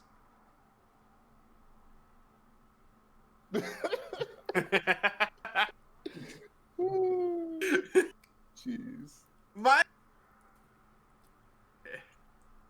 Hmm. A ponder after seeing that. I look at my Chocobo, and I look at that scene that had happened over there, and how well it went. I'm like, yeah, no, I'll never do that. I'm good. I'm staying with this boy. The chocobo you're riding right now is Stewart. Okay. Yeah. I'm down with Stewart. Yeah. But Stewart I don't Little. know, like, if that's really the fastest, like, chocobo, like, maybe you feel you should actually ride, because Yeah, but it'd I work was, out well. But I was saying that you can both enter. You could Okay. double your chances of winning. Double the... Okay. I'm down Bro, with it's doubling just like it. Fall Guys. I'll throw and I'll help you win. Like it worked for me and Naito. Like it'll work for you. I swear to God. You are I will throw so fucking hard. You have no idea. Naito, no. You are now after all this you have a good feel. Are you? How about you? How about you two? Are you okay? Do you still want to enter the race, or do you feel you're? How much is it to? Well, I guess I should ask Cynthia, how much it is to enter the race independently. Independently, it would cost. I would say it's not that expensive, but like there's a lot of entries, so like around 50 gold per person. But we can, but we should all enter underneath our the ranch. So you know, you guys are having your exclusive sponsorship because we're trying to bring back the reputation of the group, of the ranch. So, with that information, Edifone smiles and he hands her 50 gold and says, "I will enter also under your ranch's name. Here's my entrance fee. We're gonna enter 2 riders, me and Nietzsche, Okay. and we'll figure everything else out later." Okay. Yes. Oh my god, this is great. Before we had only one racer, then we had none. Now we have 2. She says excitedly. Made that deduction, so I have that on my character sheet. We're gonna roll with that. How about you, Babia and Eulalia? Do you want to enter the race? She just looks over. She's like, "I'm going so fast." You're still at a walking pace. This is like people have like lapped you like maybe like Wait, 4 times by now, but like you're still like in lap 3. Like What was that? What was that one movie, Year One, where they rode like the horse for the first time and they threw up? Yeah. Like me with boats. I had to scroll up to see what your role was with animal handling. I was like, haha, that's funny. How about you, Babia? You said it's 50 gold to enter. Yeah, you know what? Sure. Sorry. Okay. I was thinking about it. I was like, oh yeah, in character. Sure, yeah. I'll enter. Yes, we have 3. I'll do it too. Okay. I'm going the fastest. Oh my. Well, I mean, 4 riders, like, at least there's a chance that one of us wins. Educated, like, guess. Okay. Oh, wait. I have to give gold, don't I? No, because we already have 1 entry. If you want to be the official one, you don't have to pay. Wait, what do you... Because we already have 1 entry, so we need to fill that slot. I give eyebrows towards Nietzsche and just say, Pre. Okay, I'll take the slot. VG just goes into hypnotone but mode. it's in like a mildly like sarcastic tone, so you know that I'm referencing what you said before. I pay no attention because I hear the word free. I don't hear the intuition of it. Okay. The way I immediately roll my eyes in disgust. Okay. How about the so do you, Yulia and Babia, do you guys pay? Yeah, Yes. I'm pretty sure I Okay. have 50 gold. I do. Okay. Well, I definitely have Waffle 50 and gold. potato. So minus 50 gold. That Okay. would be. Um, Nope. Minus 50. you guys are, you see Mr. Coco come back outside, and he's like, he looks at you guys and says, "Wait, are you guys all?" It's like, "Dad, they all agreed they're gonna enter the race, and they're actually pretty good." Huh. Okay. You know what? I will defer to you for this one. What does defer mean? You are gonna be you're gonna take charge, and I'll watch the ranch. I guess. Really? It means something first. Yeah, because you're not gonna get yourself into danger, right? No, because that's also their job. They're gonna protect me. Are you gonna protect her? He asked the group. Yeah. I will destroy anybody that touches her. I like- can. I like you. I'll raise up my hand. All I right. have a rapier. Hey, me It's not a too. rapier. We all have rapiers? You It's idiots! always We bad. all have rapiers. You idiots. always We have. all have swords. Yeah. Yeah. Literally, this is like no one has a different weapon. Everyone has some type of sword. I have a longsword. Exactly. You gotta And get a stuff dagger. right here. It's I just mean, it's just a shorter sword. We all have swords. Yeah. You idiots. We all have swords. Okay. All right. So, like by now, the sun is just at the cusp of setting, and it's like, okay, we better pack up everything, and it's gonna be an early day. She looks. Don't worry, we'll bring back the honor of the Cocoa Ranch. Pray that we do. All right, and so you guys are given accommodations, just like kind of like, the ladies and the ladies are like all bunking into the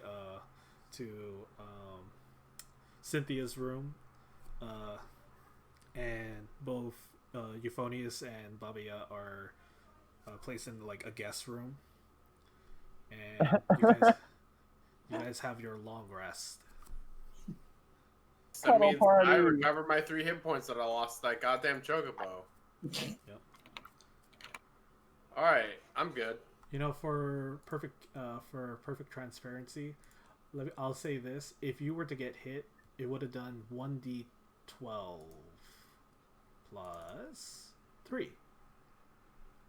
The aggressive chocobo or hide. D12 plus 3. Yeah. So that could be upwards of lots of damage to like not that much damage. I That's mean, true. you just gave us a long rest, so I would have been able to recover the That's fine. health Yeah. points, but it would have been really cool to be like, oh my god, this chocobo needs to like get put in place. Yeah. I'm glad you didn't put me in that position. Thank you. You rolled the dice. You don't need to thank me. You thank the dice. It didn't full on go rage mode. No, but that was the chocobo's attack roll, right? Yeah, you should have thanked the dice. I didn't. I could have just said it hit you, as a DM. Anyways, so Yeah, that's true. That's true. Merciful DM. That was you Could've being a killed us merciful all DM. just now. Giant meteor comes to the planet. Oh well, okay. Roll for 1 Bruce Willis. So you guys wake up the next morning, early, pretty much before dawn, and you guys set off. Euphonius, roll another animal handling check, or you can make a athletics check.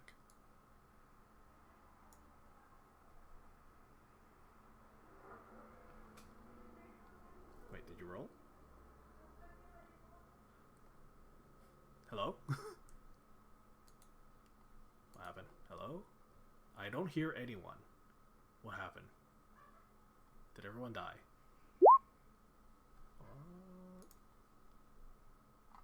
Okay. An acrobatics at some point. Oh, that was so weird. I didn't hear anyone. Was everyone talking? I didn't hear you A at little all, bit. bro. Okay. You went away, and Yeah, now okay. we're doing it. Okay. Yeah. I was away and I freaked out. Roll a Yeah, animal handling check or a athletics check, Euphonious. Me? Yes. Say that again. You said animal handling or athletics? Yes. Okay, I'm gonna make an athletics check Okay. because I have a better stat boost for Okay. that. You're able to wrangle the hide to let you ride him again. I kind of pet hide as I'm, jumping into the saddle and, putting my feet in the stirrups and trying to calm hide down while I do this. Right. Okay. And So let them know like I'm not an enemy. okay. So I was supposed to be stretching with Yulia, so that's why I rolled the athletics thingy. Okay. You feel something crack. I think you might have pulled something. Only time will tell if that might affect you. Oh, I should not have rolled. Do you need a massage? Yin. Yes. Would that be a medicine check? Oh yeah, sure. Medicine check. I'm pretty good at that.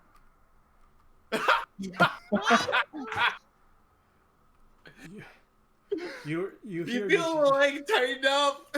you hear like Nichibo's ears like, okay, lower, and Yulia is like, harder, okay, and just like in the same spot. It's like, no, lower. Okay, let's just stop. I reach for the healing Harder, potion. tighter. Oh my! I reach for the healing potion, hoping that it saves me. Are you gonna take the healing potion? I'm considering it. Okay, so while you're considering that, you guys are quickly, ready to go. Sure. Mr. Coco reiterates that, don't be careful and watch over Cynthia. And then you guys set off.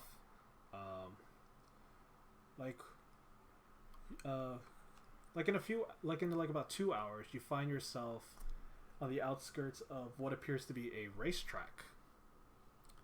Just a simple oval racetrack, or elliptical racetrack, and then you see that there's one side has some small stands, and then there's another side that has taller stands, and you do see there is kind of similar to that. You see now you're just seeing a small crowd of just chocobo, a herd of chocobos congregating towards one side, as if they're trying to, they're here early to enter or just register in for the race. Did we all ride our chocobos individually there? You can if you want to. Sounds good to me. All right. Can I just walk there with Stuart? You're gonna walk with Stuart? Yeah, how you just sometimes just walk Okay. with Stuart. Yeah.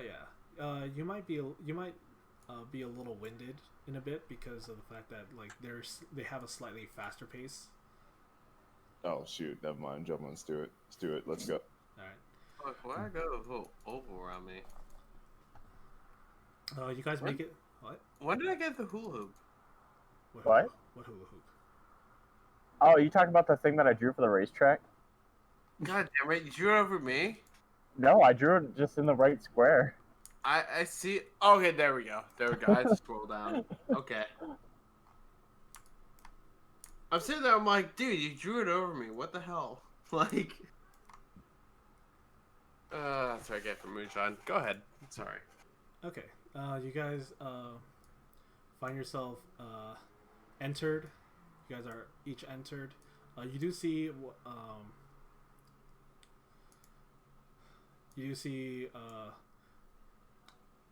the young man who was quitting the ranch like look at you surprised, and then when you guys kind of look at him, he kind of like looks away. It's just like kind of like runs off. He's not with the chocobo at the moment, but you're not quite sure what's up with that. A little bit of time has passed, and it looks like you guys have entered, and you guys are placed into different blocks. Ooh. Yeah, let's see how many races. You see that there is a total of 148 entries. You guys take up 4. They run it's a elimination where in the first race on the first stage there's going to be 12 races, and then the top 3 will move on to the next round, and then once all 12 races are done, the top 3 for each will be placed into the top 3 of 3 groups, if that makes sense, or 3 groups that has the top, or three are going to be placed into another race with 1 seeded racer. So like there is 4 4 seeded racers that are skipping the first stage, and they just automatically move into the second stage. So the second stage is gonna have 40 racers.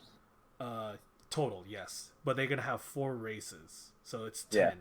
And then for those, there's gonna be 2. The top 2 for those 10, for the out of 10, are gonna move on to the next final round, which is just 8 racers. So it sounds like some people are getting through because they already were seeded to be on like round 2. I guess it sounds like. Yes. Oh man, that's like, fuck these guys. They're already good. They are. You guys Yeah, know that basically. they are the top 4 from last year's race, or like, Yeah. or like the placement are like held by the top 4, like group or individual. Wait, so do we know this as in like it's something that's like common knowledge across the land, or do we know this because like Coco told us? This is just the basic information that is provided by the racing association. Roll a history check, all of you. Is there a giant diagram on the wall like that of Dragon Ball when they went to the tournament for the first time? Yeah, there is something similar to that effect. Why don't I know anything in this? I don't know anything. I just love all the chickens. She just wants to ride Euphonious, roll history. History? Yes, Sure. please. Nat 20. Okay, so Oh, piss poor, dude. so Yulia, you don't know this at all. Nichibotsu and Euphonious, you have heard of this, but you have heard there's just like a race that's been held every year, but nothing further than that. Babia, you actually know of it because of the fact that some of the roaming nomadic tribes that you've traded with your family or with your tribe has entered these kind of races and have done pretty well. Maybe not have won first place, but they kind of get past like the first stage, and it's like for them it's like that's pretty much good enough for them because it just shows that hey, our chocobos are within the top 100 kind of deal. Okay. So a little bit later, the sun is now like officially out, like it's bright. You are taken to like these like set up stalls, and you hear like the announcement go out saying, welcome to the 47th annual Chocobo Racing Tournament. This is a special year for everyone because as you can hear, we have a like an announcement like sound system So like because like this thing is like filling up the entire thing, but you might have taken a guess that like maybe they just kind of didn't have this like theatrical like announcements like what you hear at a Super Bowl or anything like that, or like NASCAR. And we have also set up this amazing like projection display, and you do see like from your vantage point you do see like this Midlander is like standing, like his face is like projected outwards onto like almost like a big screen TV kind of deal, or like a projector. And it's just like you hear his voice. He seems to be like holding what appears to be like some kind of stick that has this black tipped end that he's speaking into. That's what appears to be amplifying his voice outwards. And this is all thanks to our genius inventor, Mr. Blitzmo. And then you what appears to be a camera like kind of pans, and you see Yulia. Immediately you recognize the name and the image of a sickly kid like sitting on its bedside looking out a window watching some kids play. How you went to you notice him watching and try to befriend him, and that he like was too sickly to go outside, and yet you like always try to give him a smile. So you remember like your childhood, just always trying to dance for him or tell him stories, all the time, until at one point he had to move away.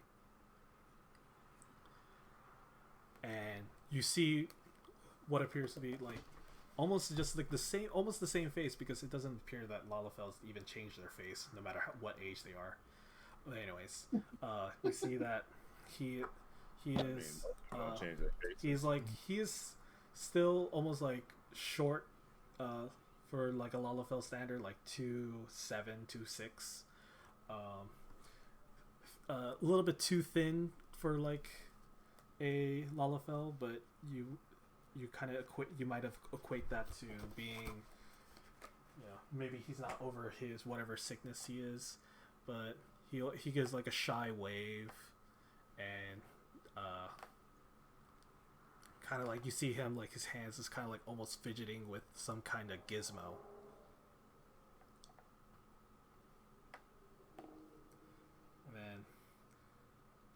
And then it goes, the camera goes back on the projection, goes back to the Midlander saying, and at the same time we have a special guest today, coming all the way from the Ala Mingo, the Ala Migo, the city-state of Ala Migo. We have the judges. And then the people like you hear the small like the crowd that's already there, so like woo, cheering, and you see what appears to be like these armored, like fully like plate armored men or women on top of these really armored up chocobos, and then they just there's a set of like 10 of them, and one of them is just holding out his hands with just a gesture of just acknowledgement to the crowd. And you guys are, it's like, okay, now we're gonna have our first race today in Block A, and so we're gonna start racing. I want each of you to roll a d12. Oh, D12. Okay. What block are we gonna be in? You'll find out. Roll a d12. We'll see. Block 10. Alright. D12, no, D12. Okay. This is the most Yes. Okay. idiot Okay. thing. Wow, me and Bobby have rolled the same thing. Yep. All right. So, let me see. This is right. 1, 2, 3, 4, 5, 6, 7, 8, 9, 10, 11, 12. Yep. Okay, so you guys are not starting just yet. Euphonius and Baba, you drew the short stick, and you guys are racing together on the 5th race. Yulia Leah, you are racing on the 10th race, and Baba, you're on the 5th. You do have some time to do something else if you wish, or you could just stay and bond with your chocobo mounts. Yeah. Wait, so I didn't hear myself mention. Am I in the 12th race? Yes. Okay. He accidentally said Baba, yeah. I did say Baba Ya for the 12th race. You said it for the 5th, but you meant to say Nietzsche for the 12th. Yeah. Yeah. Okay. You said Bobby for both races. Okay. So that's what I did say. All right. So yeah. What? What are Okay. these notes? Okay. So yeah, if you guys want, you can take a feel for the grounds, or you could go out or you could just stay and try to bond with your chocobo. I want to gonna bond. stay with the chocobo. Okay. Yeah. Yeah, I All want right. to try. All of you roll a animal handling check. Oh boy, this is gonna be hard. I'm really good at that one. I'm not gonna lie, I'm already depressed that I'm gonna roll like nat 1. Yeah, we all suck. Wow. The nerves of this race kind of strikes you, and you guys are well, at the very least, you have Nijibotu and Yulia. You might have a second chance to do this, but Babia and Euphonius, you guys are up to race. So let me move you guys to the racetrack. Oh boy, I'm ready. I'm so curious. What does it look like? What does it look Oh, that's like? pretty What does dope. it look like? Oh. Oh, Oh no. Oh, it's those really are chickens. nice. Oh, you stupid UI.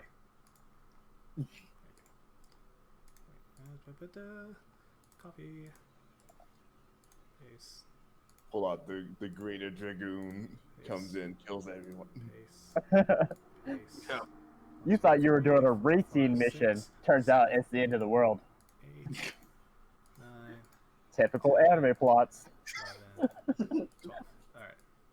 Typical So, anime plot. You're supposed to be doing a race, and all of a sudden Euphonius, you're red. Babia, you're blue. Okay. You can't really see the blue. Hold on. You're purple. You're purple and blue. Okay. And then the rest is the rest. So I want you guys to roll animal. So basically, for this one, you guys just need to reach 150. And 150.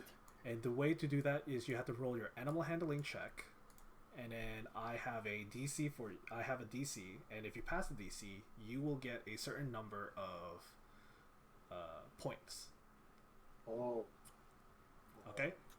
So This scares the shit out of me. so you guys are all ready to go, and Yes. I want you to. You're just all like you're all in like, I don't know if you guys noticed, but the one with the T-Rex running in the racetrack, that was basically my hint for in the Discord chat. I don't know if you guys saw that. Oh yeah, I remember seeing that. Yeah. So Is that what it's gonna look like? it's pretty much gonna look like that, but with Just people on also- the backs. just open up the door. The T-Rex is running everywhere. Yeah. So okay. You hear while you're sitting there, you hear people loudly yelling, "Place your bets! Place your bets!" and all that stuff. I want you guys to ready. Yeah. You guys are ready to go, and you guys are racing now. So I want you guys to roll animal handling check. Okay. Not really. Right. What's these two? Just these two. And then I will Euphonius. roll animal handling check. Okay, so the both of you succeed. Babia, move 40, so just right underneath the 50. And then Euphonious move 50. I can't. Hold on, I fix shit. I'll I'll 50. move it. Okay. Plus 50, so. Roll, and then I need to roll 10 of these dice. Oh wait, Wow, roll. we're good. Nice. Let's see. You see some of the racers. Let's see. Minus. Okay. So this one moves 30. 30. Fail. And that's it. Alright, roll again. Okay. You hear the announcer yelling out all the things that you hear in a racehorse track. Yes. Ooh. Yes. Yes, you're a dick. As you're going, you're urging the chocobo to go faster. The chocobo kind of gives you like a hard glance, and you're not quite sure what that means yet. You got a 13. With that knowledge, can I do something? Yeah. On your next roll. Okay.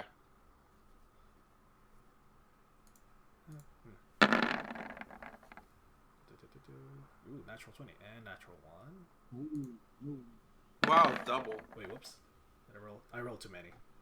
Disregard that last one. Wow, 69. I see why you rolled again. This one proceeds. This one proceeds. You see one of the from the display, you see one of the chocobos trip and fall, and then the rider. So one's out. You see some. Oh shoot! One goes here, and yeah, that's it. Yeah. Oh, this one goes here. Okay, roll again. So, Okay. you go ahead and roll. I want to use the spell Tongues. Okay. Ooh. Ooh. Yes. So this one is since you roll a natural 20, you double. So Yes. that is here. And Yay. very quickly you are first place. So you're done. You cast Right. tongues. Okay. What do you want to say? I want to tell my chocobo that I know it doesn't like me, but I need it to understand that its masters will lose everything if it loses. Why should I care? That means I can go free. That's what you'd like to believe, but you do not know who your next master is going to be. Who says I need Yeah, another master? All you guys do is try to ride us. We have rights too. While I'm very inclined to agree with you, and in fact, if I were to be your owner, I would give you great silver. It's your own. Because that honestly gets and again, you can look at my nature stat. It is in compliance with what I'm saying. I would totally liberate this chocobo if I could. But I want this chocobo to receive the best care possible, and I do not wish to see any harm befall this chocobo, and I believe that this is the best situation at the present moment for this chocobo. And I believe that if this chocobo loses, it's the worst possible. I don't know how to convey that in words, but, please help me, DM. Roll a persuasion check. Okay. Persuasion. Yeah. It's gonna hurt. Whoa! Yes, it hurts very much. Doesn't hurt that much. Okay. I was worried, dude. I thought it was gonna be a 6. You move up and let's see. Let's see. Ooh. Guys. Okay, so you see 60, 90. This one.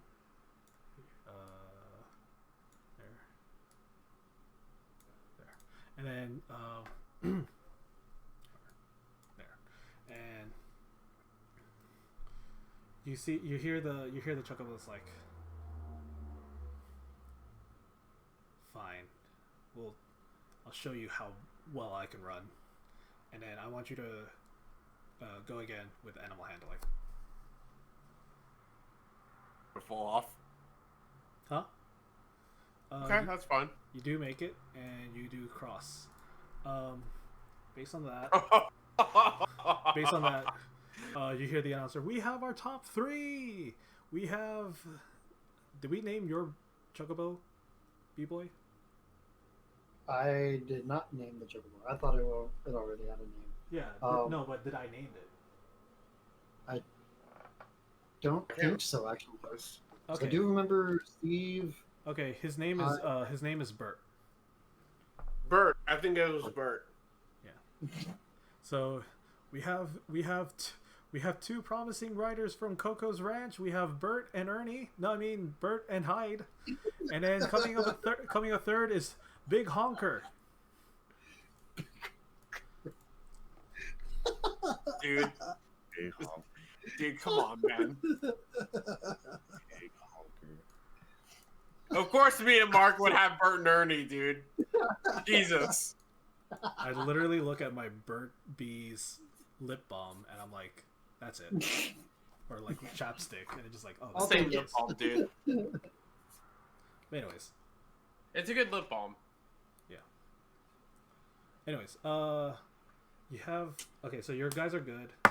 Next it would be Yulia?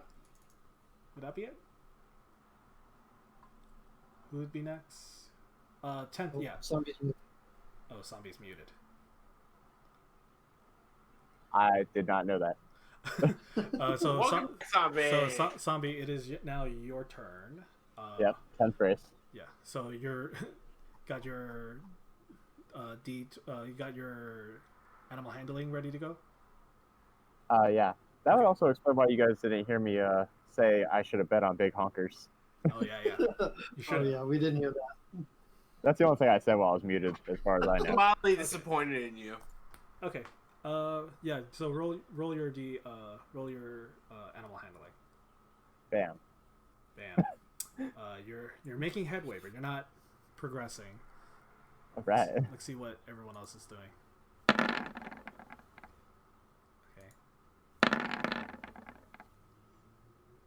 Okay. So you see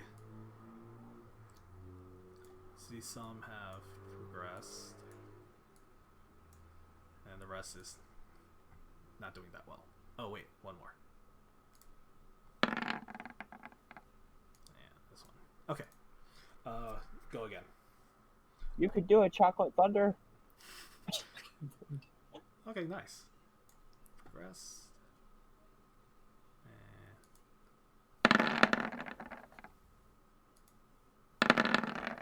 Wow, these are really bad. Okay, go again.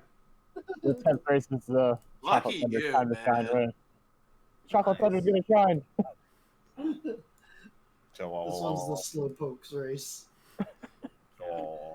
This is the kids bracket. Bracket.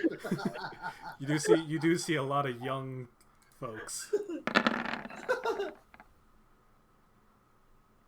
so that is okay.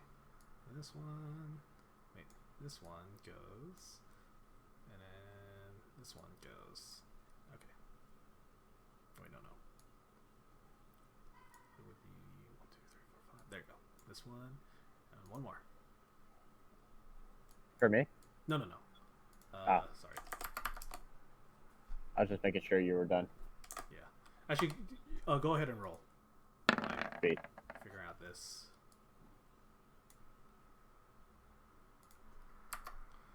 Okay, you move. I wish I could just give you the permissions to roll. To move the chickens. Oh, Wow. snap. Wow. Alright. That's a lot of destruction in the back end. Yeah. You see one past the finish line. One is finally moving. That. That one doesn't move. That one doesn't move. That doesn't move. Nope. Nope. Yep. And nope. Okay. And what? Yeah, go for it. Alright, come on, Chocolate Thunder, we're almost there.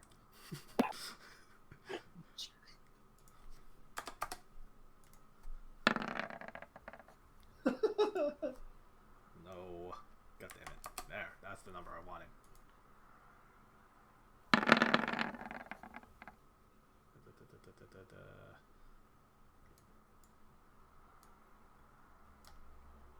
Okay, go for it. Hopefully this is the last one.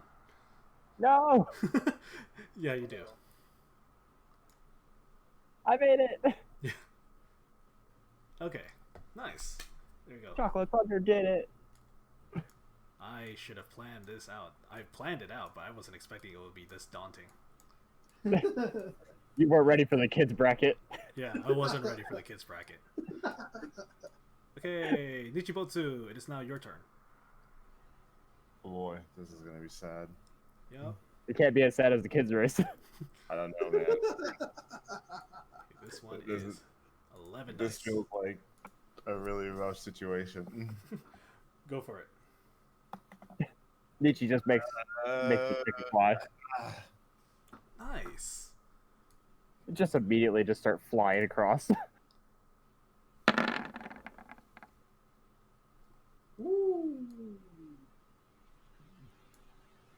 Wait, is that how far I go? Like Yeah. 1, 2, 3, 4, Wow. So 40. You move 40. 5 other people. And this should be 80 because they got a crit. No, no, no. Yes. And no. No. Yes. These guys have lots of minuses. Alright. Go again. Oh, Hey, do you have like their stats like written out and you're trying to figure out which one's which? No, a lot of them have similar stats. Oh, It's- okay. It's gonna be more hectic later, but there will definitely be less riders. That 150 damage. oh, No, are we gonna go up against the Black Rider from FF7? this one gets here. This one goes here. No, no, yes, yes. No. Okay, go again. One more time. Ooh. This is the race of champions. Go. Roll your dice. Nice. There you go. I'm actually surprised of how bad I'm rolling. I'm surprised I'm rolling anything.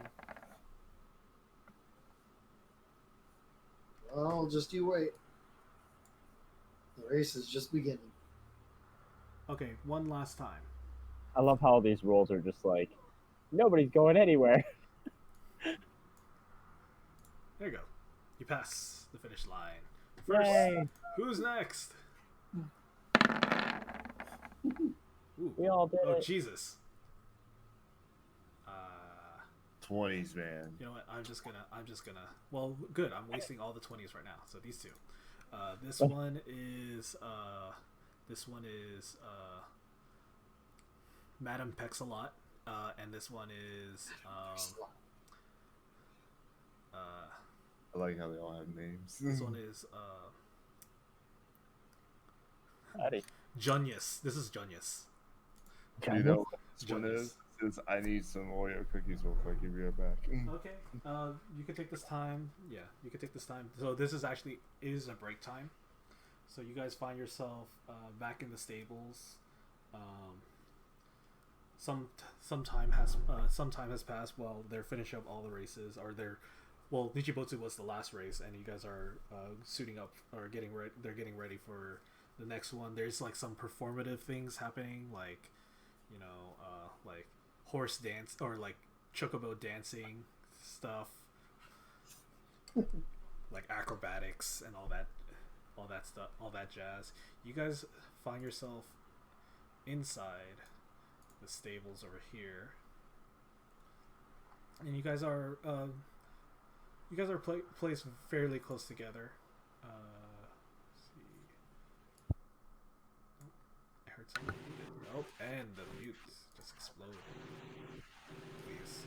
I'm back, and I got yogurt instead because I saw they had blueberry yogurt. Oh, you got Oreos in yogurt? I saw they had blueberry yogurt, so I just got the blueberry yogurt instead. And here's your chocobos placed in their own stalls.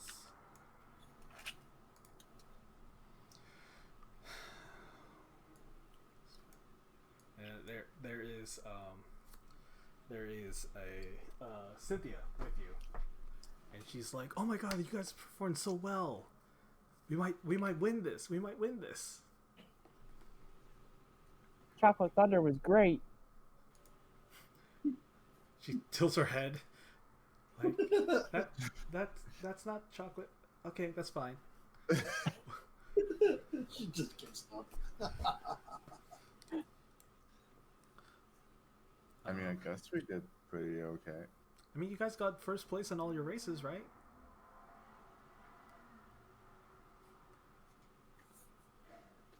Yes. You are. You see. Actually, all of you make a perception check. Okay. I will notice something today. Wait. Not today, Zerg. Fuck. All of you quickly notice that you guys are the only ones in this particular stable, and you see that there is a armored person that walked in, and he is bringing in what appears to be a darker feathered chocobo, and he has placed his in his stall, but this darker chocobo is also armored up as much as this man.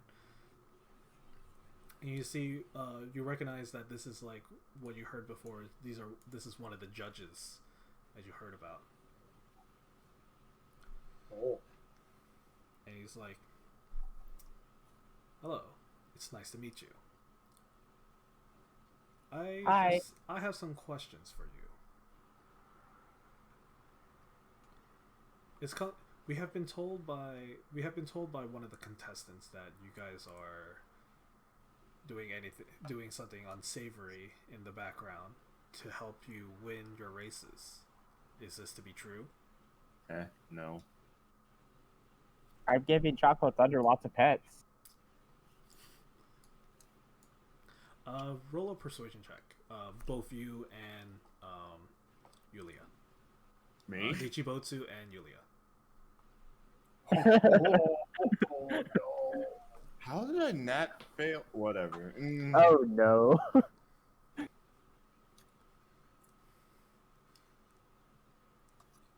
You're a liar and a deceiver. I find this hard to believe because they told us that you guys are brand new to racing, and yet here you are already winning for the first time ever. And then Cynthia comes in. It's like, it's because they have great chocobos too. It's like that's remains to be seen. They do look like fine birds. And then at that time you hear the door behind Cynthia over here on the left side slams. Hear what sounds like a latch, and then the judge right here says like, "Wait, what's going on?" And then you see a number of enemies walking in from from both ends. Oh, He said he would, guys. You see the enemy.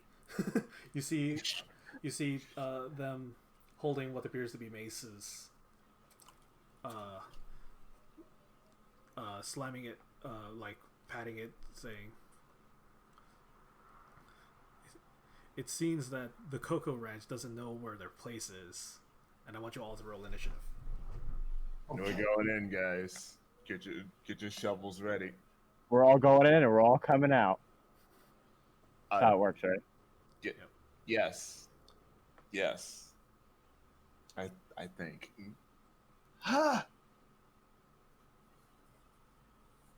Why? Why do you always say "ha"? That's how you roll initiative. Euphonious, are you still alive? That's just whatever I roll, really. Oh, did he pass out? Back roll. Yeah, No, he didn't. Are you still alive? I'm still here. Wait, why are you cocking your shovel? Can you hear me? Yes, we can still hear you. All right, I'm still here. Okay. We're getting ready for Although combat. I'm very tired. Shovels ready. What? Initiative. I would like your initiative. Serious? Yes. Fucking hell, dude. Or you know what? How about this? We'll save this for next time, because it is late. Yeah. So I will have this all here. So yeah. You got your first race here, and now you have combat. First race, combat. Got it. Heard that. With that, I'm gonna fall asleep here on my keyboard. Thank you. Okay. Good luck. You bring your pillow. Now You're right. Good night. Now Alright. what I can do? No, so for real, I'll get up and I will give a proper good night because I'm actually hella tired right now. So. Yeah, good, because sleeping on your keyboard is bad for your back anyway. Yeah. At least some part of my spine, but I don't know all the names of the vertebrae. I should make friends with them.